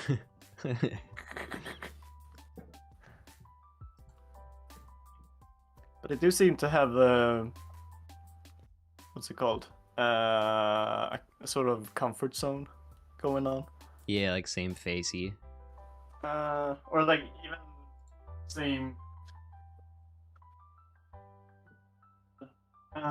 same kind of like pose, or like the face is always facing the same way. Oh. Whoa.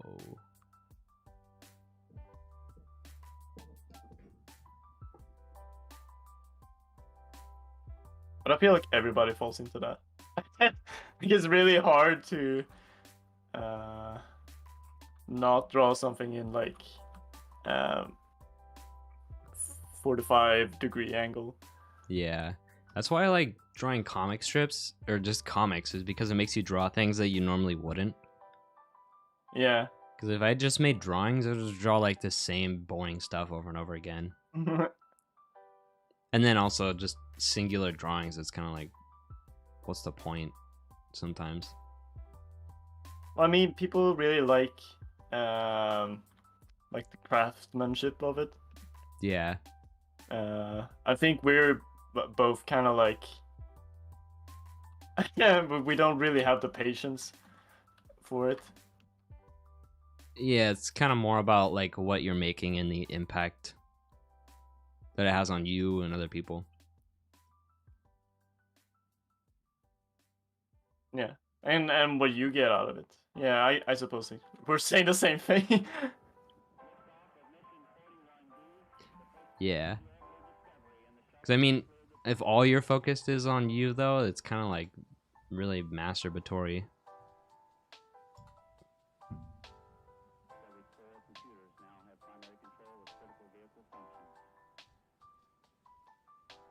Whoa.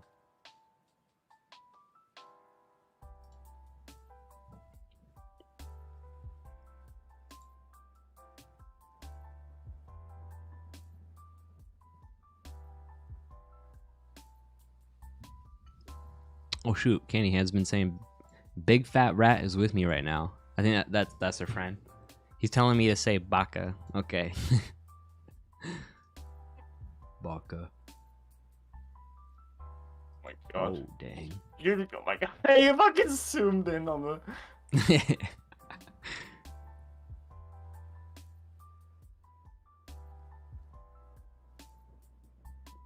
Oh, that's cool.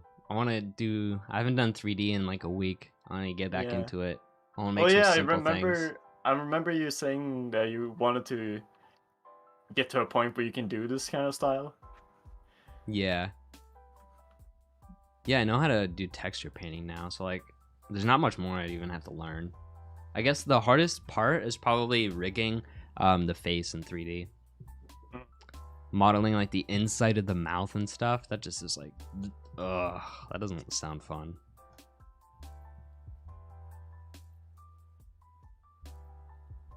What would you have to? Oh right, model the inside of the mouth. I thought you meant rigging. I was like, wait, whoa. I watched one tutorial about UV unwrapping, and this guy, he was like making the seams in his model, you know, like the cut parts. Yeah. And he was zoomed in, he was inside the hand, and he was like selecting the edges one by one on the fingers. And because it was like he was zoomed in so much, dude, it was like the fingers look like giant subway tunnels. Yeah. And I was like, no, I've done that too. I've done that too. I just really hated that for some reason.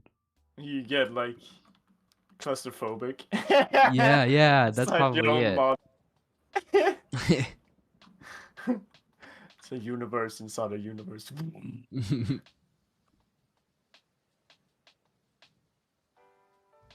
Wait a minute, is this Luigi L? I actually followed this guy before on DeviantArt a long time ago. He's the guy that I'm pretty sure he made the design for Hat in Time. Yeah, this is him. That's why when I saw Hat in Time at first, I was like, why is this familiar? It was because I had seen that girl when he posted it back in like 2011. Like I remember, I recognize the name, not just because it was Luigi. Dang, this girl got cake. Yo, Toxin's here. What up, Toxin? You're late. You're gonna have to pay for that. Oh, what? Well, I'm way delayed. I was like waiting for the guy with the cake. Dang, I thought I have this on like the lowest latency possible. Yeah, no, I refreshed it, so probably it's better now. Gosh, he even animated this chick. I don't know how he did it though. It's not 3D? I don't think so. That's 2D. Huh. Dang.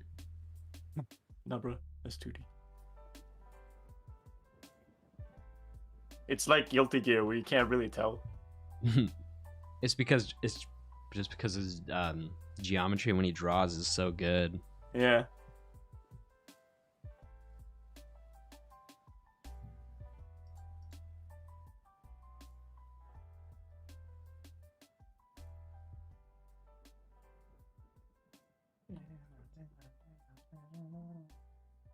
I wonder what Pixar style looks like if you just take it and make it like a little bit more grittier and not so like innocent looking.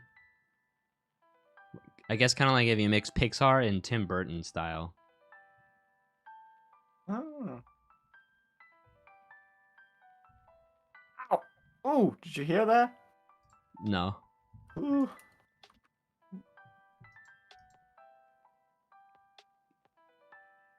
I don't remember what it's called. I was about to say I snapped the joint, and I was like, I snapped the nerve, I snapped the fucking... What's it called? Dude, I guess I do appreciate the craft, but it's, I guess, kind of a little bit more like after the fact than while I'm doing it.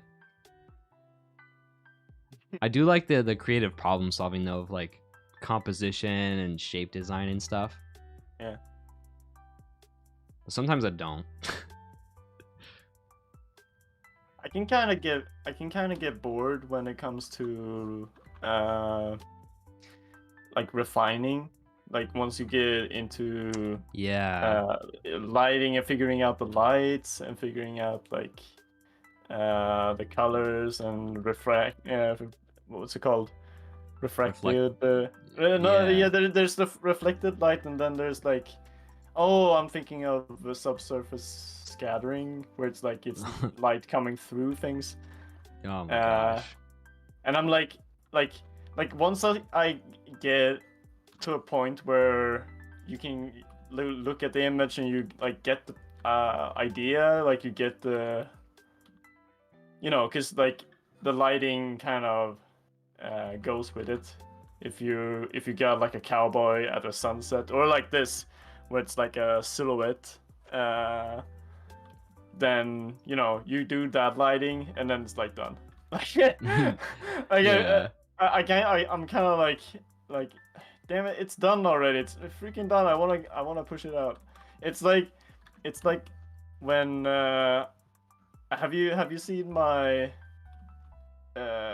pinned tweet and how Twitter cropped it out the really Oh yeah. bad. It cropped it so bad, but it was just like, I've worked so hard on like the values and stuff, so I'm just like, you know what, just keep it. I mean, now people have already retweeted. Fuck it. Right.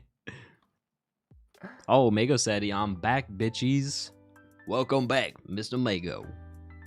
Frost Drive really like this guy's art. Shoot, I don't know which one wait, you're talking about though. We should pull back up the freaking the canvas now that there's more people.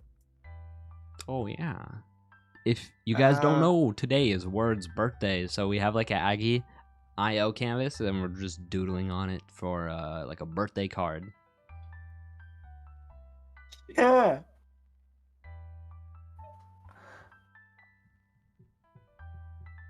Dude, if there's one thing I could work on, it's on lighting.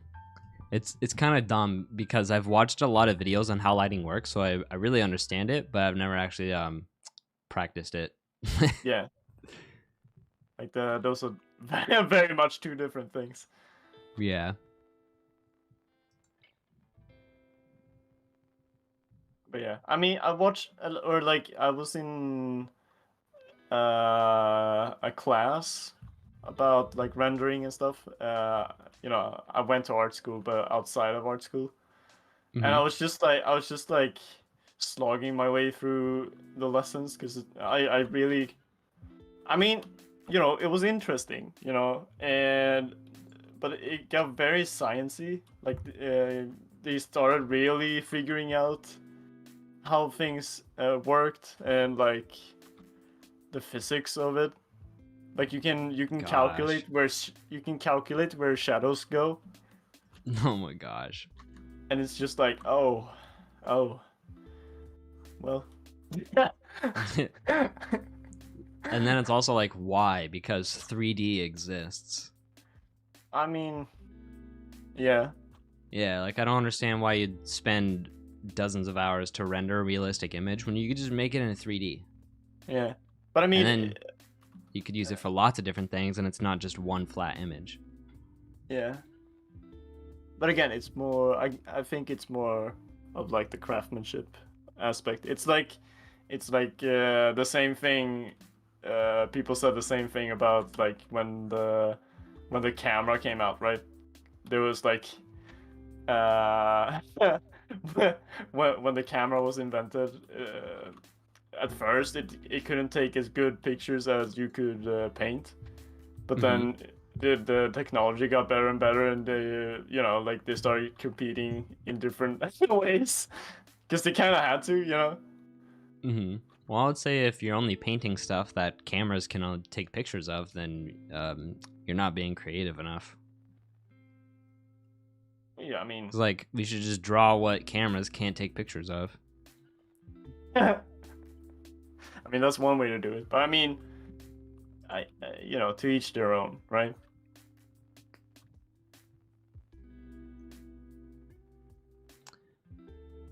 You know, it's kind of nuts that I heard from.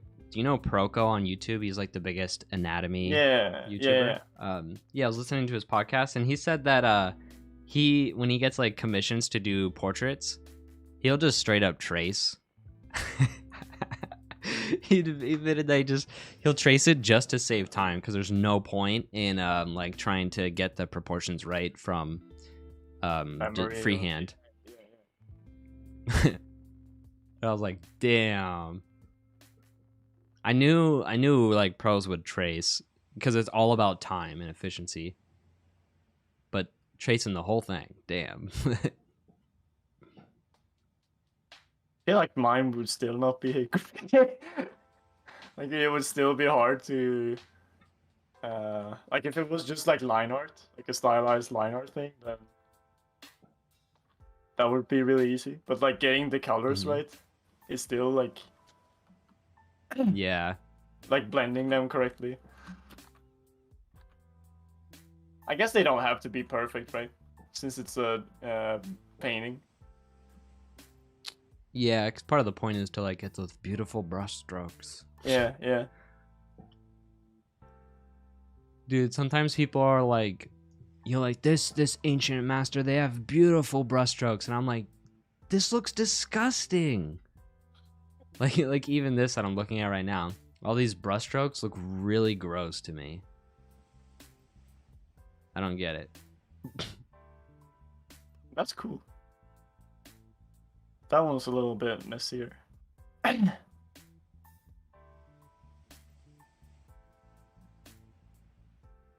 I like when people get away with messy stuff and it still looks cool. Yeah.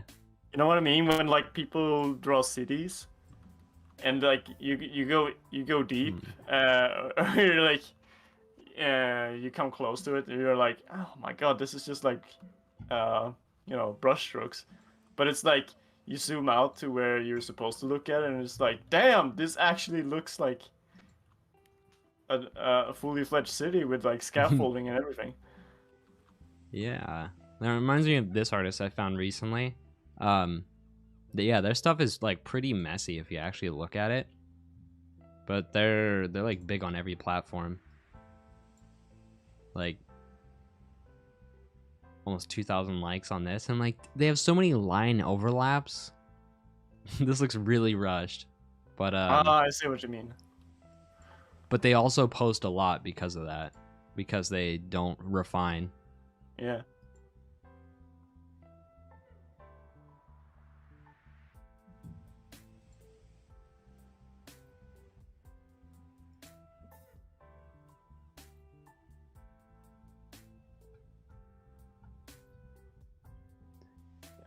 Speaking of refining a little too much. I'm just like zoning out here. Dang, I just found this thing. It's like concept art for a show or something, and because they just like took the sketch in the background and made it bigger, it just looks really cool, like really pro. Yeah. It really gives it that concept art vibe. Although I don't know if I actually like the designs. That one's all right. The robot is cool. weird. I like the pink one. Yeah. Ooh, the like Yeti ice golem looks pretty cool. Yeah. I don't know about the ball though. I guess that's creative, I guess.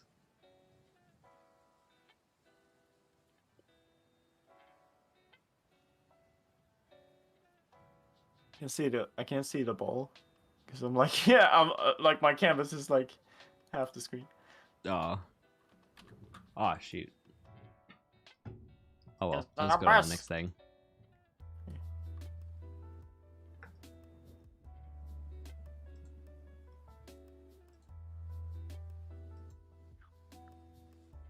Whoa. Oh.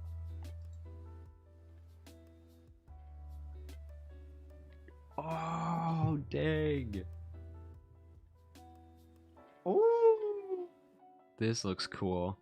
This person like made a whole little like 3D plaza. That's awesome.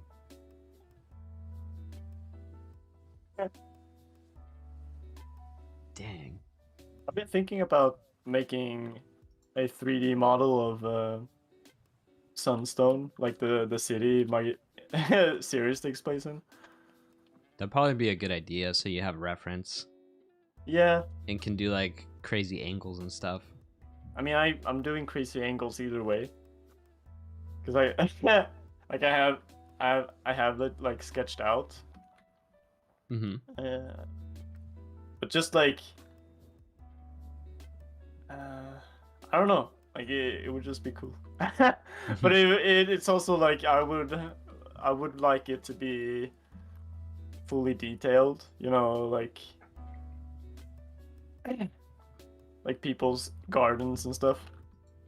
Yeah, if you Be did it fully in fledged 3D, out. I would say overall it probably uses a lot less brain power and energy, because then you just don't have to remember where everything is and remember all those details.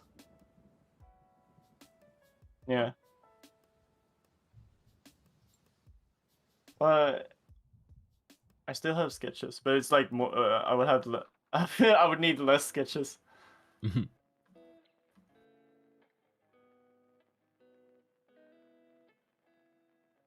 But that's an undertaking. Like I would have. I almost would have I would have to have it commissioned. Damn! Whoa! That angel. Yeah, that looks cool. So realistic. Dang. Wonder if that's like photo bashed. Possibly photo bashed and then like painted on top of. Yeah.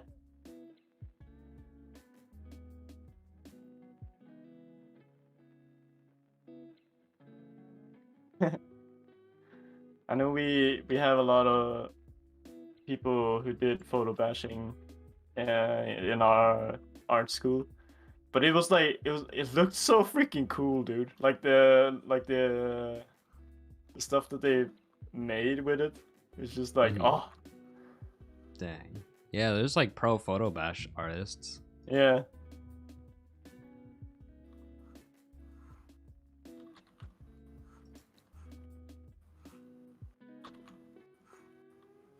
Dang. Ooh, love the freaking the colors. Yeah. Gosh. It's so atmospheric. Yeah.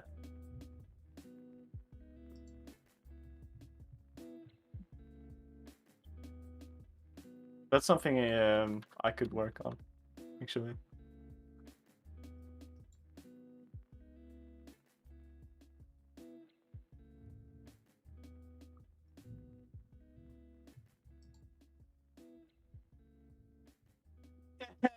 You're like tilting your head. Yeah. I can't quite piece it together. What is it? Dude, remember this channel I mentioned before that is kind of like our Parlor? It's called Subjectively. Maybe. You'd probably like it because the main guy Jack, dude, he must be like professional character designer because he does so much. Like he makes like 4 videos a month, and his designs are crazy. For August, he was making a bunch of dragons, and they're just insane. They're so cool. And every May he does mermaid, but instead of just drawing like cute mermaids, he does this thing where he draws like nightmarish mermaid sentient creatures, like sirens. Maybe, yeah. But like he'll combine it with anything, like make a half person, half jellyfish, and like he just goes crazy with it. And then he also like half the video is like a lore reading. Like he plays the part of like a captain sailor who lives in this world and has like experienced these like really strange creatures that there's so much mystery about them and everything. And oh, it's like really creepy and really intriguing at the same time. When you said like half video, I immediately thought you were gonna, because you were like, that's how he came up with the mermaids. So like, it's a half video, half photo, half.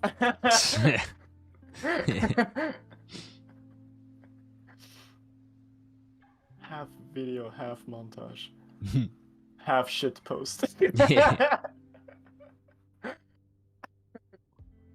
This guy's like, he's crazy good at design though. It's awesome, super inspiring.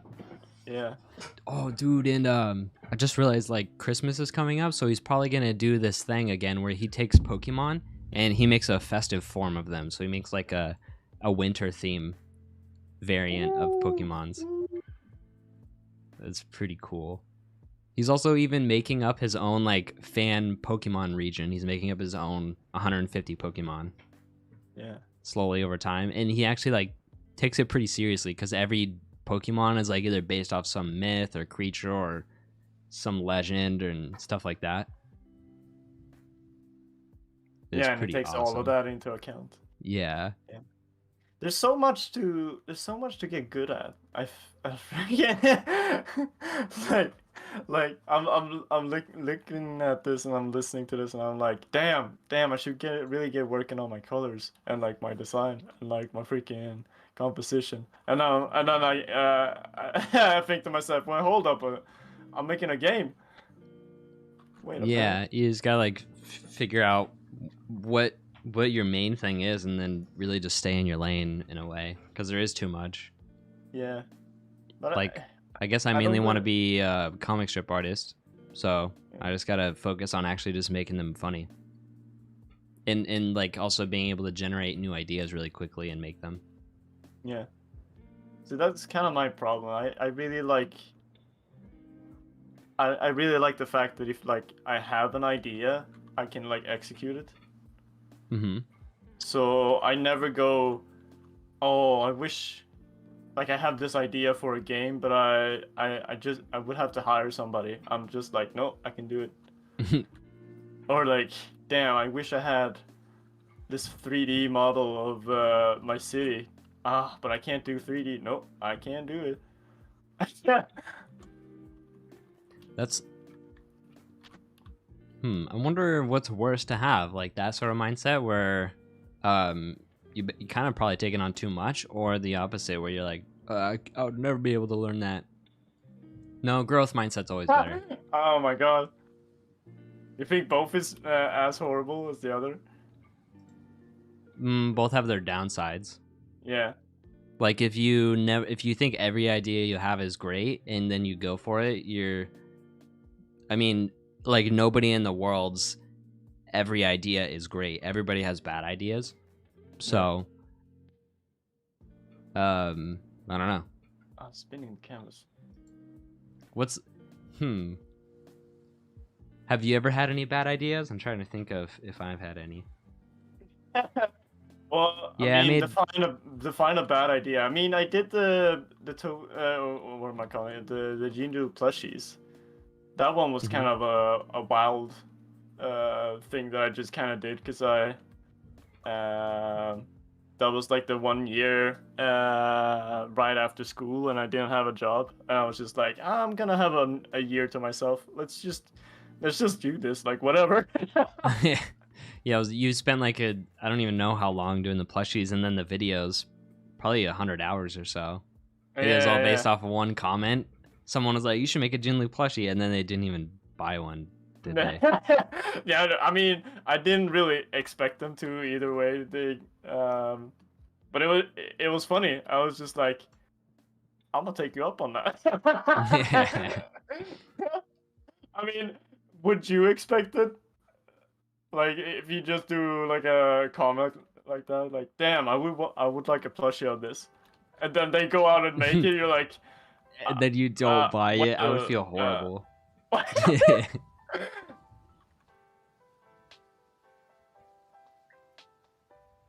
Dude, something I'm working on right now actually is making a set of enamel, like hard enamel pins. I'm gonna do a Kickstarter for it, and then if it succeeds, I'll make the pins. I don't know if I want to reveal it yet. Yeah, I'm not gonna. Yeah. But like, there's more to making enamel pins than with like printing other things like stickers. That beats the eye. Because you have to have certain colors. You can only have like 7 colors per pin, and you can't have like holes in the silhouette.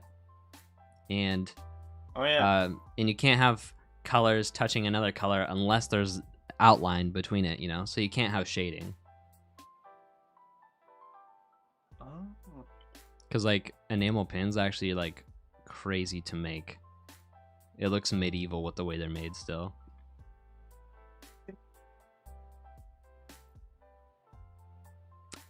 Candy said, "Hey, it's me, the big fat rat." Yo, welcome to the live stream, big fat rat.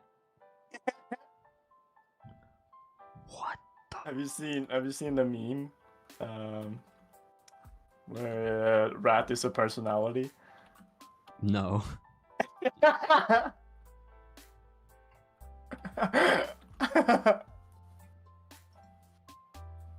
Dude, like, weird. This is on the front page, I guess, of ArtStation. I've scrolled down a while, but it's. I'm just surprised. I mean, it looks cool, but this isn't crazy. Like, I'm surprised someone even like deemed this worthy to put in their portfolio. Oh my god, freaking savage! Like, they should just be putting like actual stuff with backgrounds and composition and everything. Or like, I see. if it's like concept art and like as a turnaround, I guess that's better. You're like, I mean, look at your competition. Like, what are you doing? Like, I mean, at the same time though, they did stand out, and I clicked on it. Oh dang!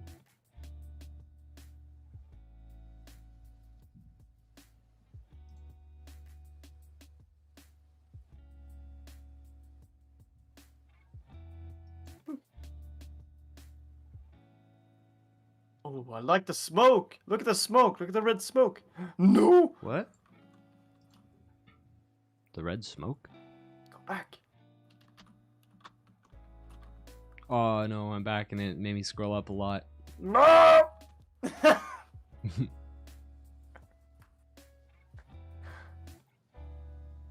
Oh, dang it, I lost it.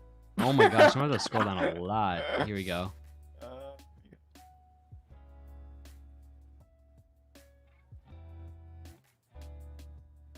Red smoke. Yeah, that one. What? The girl with the scythe? No, next to the freaking dolphin. Up. Oh, I don't think that's smoke, but yeah. Ooh, it's a rock.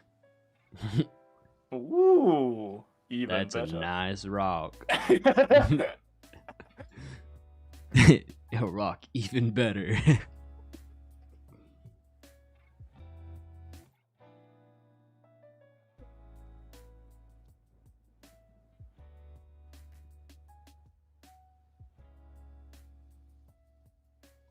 What the heck? This looks freaking creepy. Oh my god. This is what, like, dude, like, painterly strokes, like, this is what it is more fitting for. Yeah, for horror, not for like, oh, this is supposed to be a pretty picture, but then it's got like big, ugly, fat, gross paint strokes in it. And it like doesn't add, but it adds to this horror vibe, big time. Yuck. Something's really disturbing about the cheek pulling. Like, yeah, it feels like it's made out of not skin, but something more stretchy.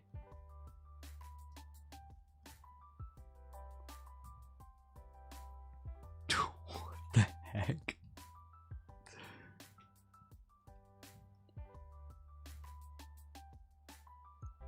Oh. Whoa. Ooh, dude, this is like Sonic movie before the redesign. Oh my god, no, the super hairy legs. Oh, I hate this. Gucci. I think this is really cool. This looks exactly like a mascot suit, you know? Yeah, but they made the hair too long. Like, even actual mice, they don't have hair that long.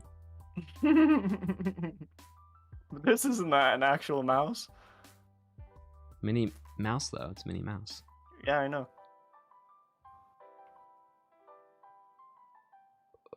Something about the eyes seems like really porcelain. Yeah, they like put a plastic texture on it or something. And yeah, on the eyes. I really like the dress, like all the little texturey bitty bits.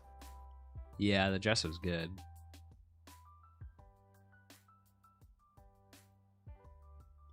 Oh, that's adorable. Oh my gosh. That looks handmade. I think it's 3D though. Yeah.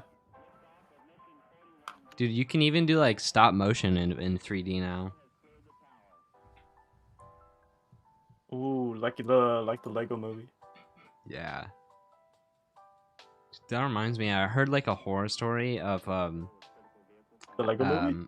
From A Bit Frank, which is like a YouTuber, and she used to work in the industry as an animator, and she worked on some 3D stop motion movie, kind of like Coraline or something, I think.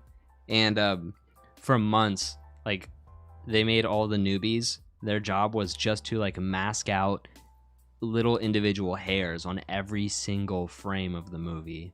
Yeah. And that's what they had to do for weeks or months. Those movies are insane because they are stop motion with like puppets. Like yeah. I know exactly what the company it is. That's the Leica is what they're called. They did Kubo and the Two Strings. Have you seen that movie? Mm-hmm. Yeah. It's really good. Yeah, there's like a fight scene on a boat. Mm-hmm. And that scene must have been like just like horrendous to animate, because they like not only do you have like characters, you know, again with individual hairs and all that stuff, and you know, their facial animations are also just like masks that they, you know, magnetize onto them. Yeah. So whenever they grunt or anything, they switch out the mask. Like, what is it? Like, 24. I think it was even higher. No, it couldn't be higher than 20. 24 frames a second? No, I'm thinking like they probably went with 24 frames per second or more. Mm-hmm. Because it definitely didn't feel like stocky. But yeah, so you have two characters that are like fighting, right? And then you have the boat rocking, so you have to animate the whole thing like shaking, Oh my and God. all the mast, you know, fluttering in the wind. And on top of that, if that wasn't bad enough, you got the freaking water that you gotta animate. And they stop motion the freaking water. They have this like machine that they specifically made to do that. Wow. You know, it was like a wind-up thing, right? You would like crank it and it would form waves, and it had this like very intricate what's it called, system where it like it made very natural waves. So there was so many components. Jeez. I looked at the behind the scenes, so that's why I know that scene was just like Jesus Christ. And you wouldn't know just like by watching the movie. It goes by so fast. Dang, yeah. That's like not all worth the it. work. Yeah, right. But somebody felt it was worth it. Hey, yo, Candy, welcome back to the live stream. Dude, I just found the person who made the ice golem in Clash Royale. I actually played this game quite a bit. I don't. and this was one of my favorite cards. Clash Royale is really cool. It's just like it's like chess, but all the pieces they automatically fight, so it's all about placement and timing and countering each other. That kind of sounds like chess. Yes, like... it's like chess, but there's over 100 units. Yeah, okay. No, but I mean, like, it's like chess, but you play it like chess. Like, you didn't chess... really take away anything. Chess isn't about timing though, because you take turns. I see what you mean. Yeah, you have all the time in the world to think, but Clash Royale, like, every second. It's real time. Yeah. Yeah. And it sucks when, like, you... like, there's one spell, it's the most powerful spell, it's called Rocket, and it has a really tiny radius, so when you put it on the map, it's a small circle. And you really have to lead the targets. Like, if an enemy is walking down, you have to put the rocket placement in front of them by, like, a good 2 tiles or 3. And, yeah, it sucks when you miss that. All it takes is half a second, be barely off. Do they have like a is it like telegraphed so they can be like, oh shit, a rocket? Or is it like you can be like super sneaky with it, it's just like really hard to get right? Well, I mean, once they like place a unit down on the board, they can't move it. Like, it will just walk by itself to the other side. Yeah. So even if they see a rocket coming, they can't do anything. Oh, okay.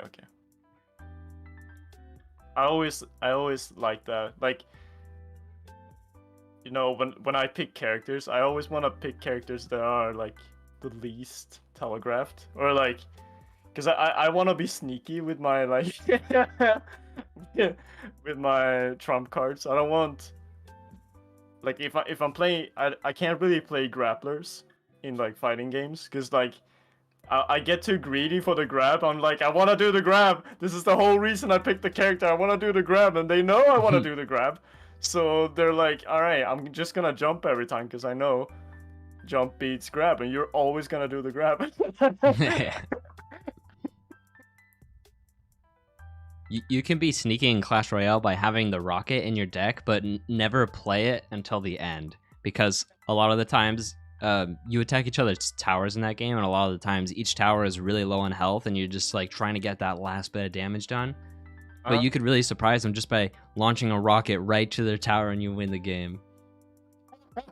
And if you never played it before, then they couldn't have expected it.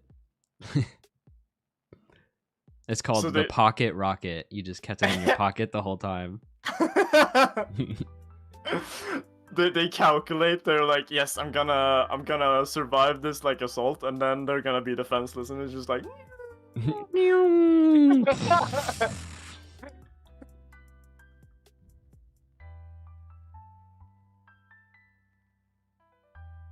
I am tuckered out. I'm gonna have to. Yeah, I was thinking the same thing. We've been going for a long time. This might be a record. Whew. All right. Wait. Before we end it, I'm just gonna check if we got any questions. Oh, check the freaking canvas. Yo. Oh, got a word over here with the cupcake. Good thing we didn't stop.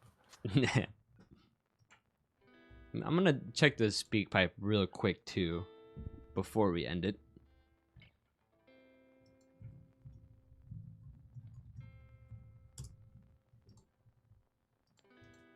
Oh, dude, by the way, I sent in a voicemail to the PCP podcast, and on that show, basically, it's just better if you send an amusing voicemail rather than just like a plain one, because that's not entertaining, and the point of the whole voicemail is to be entertaining. So I pretended to be a grandma on my voicemail, and I invited them to the grandma drawing show, and I mentioned that I DM'd them too, and then Ben Saint said, I don't remember getting any DMs from any grandmas. Maybe. If you catch me in the right mood, maybe. So that was the response to going on to Art Parlor. Maybe, if you get me in the right mood. Wait, there's like hidden layers. On the canvas. No. You see that? There's like hidden. People have been drawing, but they like. That's where you remember those like circles that we had. The very bottom. Oh yeah, I remember that. You're right there. Looks like we didn't get any voicemails though. So that's a good ass word though. That's a good word. Yeah. Are you gonna save this image once it's all done? When is it done? Is it done now? I think someone's drawing right now. Yeah. Yeah. That's what I'm saying. Whoever's drawing, hurry up! We ain't got all day around here. We got all day. Look, we can keep it. We can keep it up for like an hour longer, and then we'll call it. That reminds me. I found this other drawing show on Twitch called Drawslaw, and it's really funny. The guy, like, one guy is really quiet, and the other guy is like yelling a lot. So they got a funny dynamic, and they always do like a prompt, which is usually just like 2 random words, like buff worm, or last time it was owl pile. And I got there late, and I said, how much time do we have left before you guys look at everybody's like prompt drawings? And they said 15 minutes. And I was like, okay, I'm gonna do my comic strip idea. And I did a whole comic strip in 15 minutes. It was crazy. I didn't know I could do them that fast. So yeah. Now I'm gonna start doing them that fast. No. That was like a lightning run for you. That's like when people do game jams. Yeah, so, like, yeah. They make a game in 3 days. Like that's not a healthy pace. True, yeah. I could probably reasonably do one in like 1 hour though. I probably take too much time on them. Well, you do also take account like the algorithm and like the I wouldn't say relatability, but like readability, like if people would get it or not. Yeah, I mean, but that's like just being a good artist to communicate your idea well, so yeah, everybody gets it. Yeah, I suppose. I mean, I do rewrites with Lotta just to like make sure it doesn't get either stale or people get what they're saying. Yeah, like with my recent Evil Villain Academy pages, there was like one page I did first, and then I had people like look at it and they're like, yeah, it's a little confusing. So I said, okay, and I split all that action into 2 pages, and it was way better. So like taking the time to communicate, even if it means making an extra page, usually worth it. Yeah, so that's like what I'm saying. Like, it's probably even if you could make them faster, it's probably better. Or I guess you could experiment with like doing it fast and then looking at it, like after the fact, and be like, you know, looking. Yeah. I do usually make my comic strips and then like wait a week or 2 or 3 before I even post it. Because then you can look at it again and be like, see it with new eyes. Wait, does that mean you did the asteroid a week ahead, looked at it, and you were like, that's alright? And then you went on Parlor to show it to us? Yeah, dude. Maybe you guys didn't like that one, but that comic was awesome. It's like I always say, to each their own. I think that's a good note to end it off on. If you like analyze the comedy in there, it's kind of like pretty basic. I took a saying and then took it literally, so like there is a joke there. If you look at it very closely, you can see the simplicity and. Dang, this word looks so cool with the shading. Wait, it says happy birthday, Toxin. Why did you write your name right there? It's not your birthday. Just gotta let them know. Send them the freaking what's it called? The calling card. Hamburger. Yes, erase that name. No. Erase it at once. Dude, have you ever thought about like making, I'm just looking at this tofu right here on the canvas. You quit Tofu Journal right now because it's just taking too much time, right? Yeah. I wonder if like what took the most time? Was it like animating and doing all the sound effects? I mean, just like logistically, I could still do it. Like if I squeeze out the hours of my day, I can still make Tofu Journal. It's just like mental health. Yeah. And like you made a lot, but like none of them were like popping off. No, which is like a shame. I mean, and I also wasn't really, you know, you know me, right? I've never really been into making things pop off to begin with. You're like, it's all masturbatory. Pretty much. But like, but like, yeah. I mean, I got something out of it. People got something out of it, so I kept going. And you know, it started off me just like I wanted to use these characters that I have had in my pocket for so long. Mm-hmm. So you know, it started with me just like drawing, because it was like Tofu drawing her daily life. So it was just like 4 drawings that I could do in 10 minutes, and I just posted that.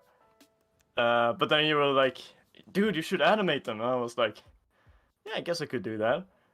And I was like, dude, you should put sounds to it. It's like, oh, yeah, I could do that for like when I upload them to the YouTube. And I was like, well, wait a minute, I should probably make the the sounds as I go. And then, you know, it just kind of escalates. Yeah, it kept going. Yeah, it just became more of a thing. Just like, you know, I started with these like really long stories because they were easier because I could just like come up with a story, and I could do them, you know, that way I wouldn't have to come up with new ideas every single week. But then, you know, that was kind of like not really easy to consume outside of YouTube. So I had to scrap that and do new ideas every week. Gosh. And I think that's probably the nail in the coffin, pretty much, was when I had to make a new one. I mean, I was already making one every week, but like making a completely new from scratch sort of thing every week. Yeah, dude, that's like a job that writers would have for shows, and they would, you know, like that's their only job. Yeah. Yeah. And it's funny. I feel like you. I don't know when it was, but you were like, "Hey, you should probably like actually animate these, because like they're like cute and nice and all, but like it would probably pop off if you did like actual animations and like had like voice lines, like recorded voices for them." I don't remember saying like, that. I remember saying that maybe you should like put more detail because like Quota doesn't even have a face, so how are people supposed to know what that is? Okay, maybe that was it. Because yeah, I think it would look better if it was like with Word, if it were like well animated. But that would be like all I would do. essentially. I would have to stop Lotto, maybe. No, probably not, because the Lotto series just takes 1 hour a day from me.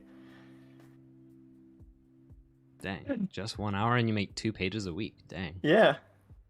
Well, it's always been that way. You know what actually pushed me over the edge? Because like I used to only do 1 page a week, but what made the process that much faster was Clip Studio. Oh damn. Because I didn't have to like the bucket tool is so bad in Paint Tool Sci. Yeah. It leaves like these like white outlines, just like Aggie.io. If you use the bucket tool, it leaves like these white lines that you have to fill out anyways. So, but you got rid of those lines if you did the bucket tool, but without like if it only checked the one layer. Yeah. So what I would have to do was for everything that I needed bucketed, I would have to outline it in the color. So like for the face, why wouldn't you just do the line art and then duplicate that layer? Yeah, I tried that too, but it got like messy. You know how I like a lot of layers? So that wouldn't work. Gosh, we need to get Word to switch, because Paint Tool Sci is not that good. Nah. But he's using Paint Tool Sci too. I used 1. Oh, maybe it's better. So maybe 2 is better. But also, Paint Sci doesn't have the vector lines, and that's like so. Oh, it's so useful just to erase overlaps of vector lines, and it'll just like erase exactly how you want it, and all you have to do is tap it. Yeah, I use that for the composition. I could probably do it for the line art too if I wanted to, but yeah. Yeah. If you ever want to do that, like import another clip file as an object, all you have to do is go to File, Import, Create File Object, and then you just pick your Clip Studio file. Weren't we supposed to end this stream? What happened to that? Yes. Sorry for cutting you off. But this turned into a tutorial. I was like, I'm not. Like, yes. All right. We'll see you next time, everybody.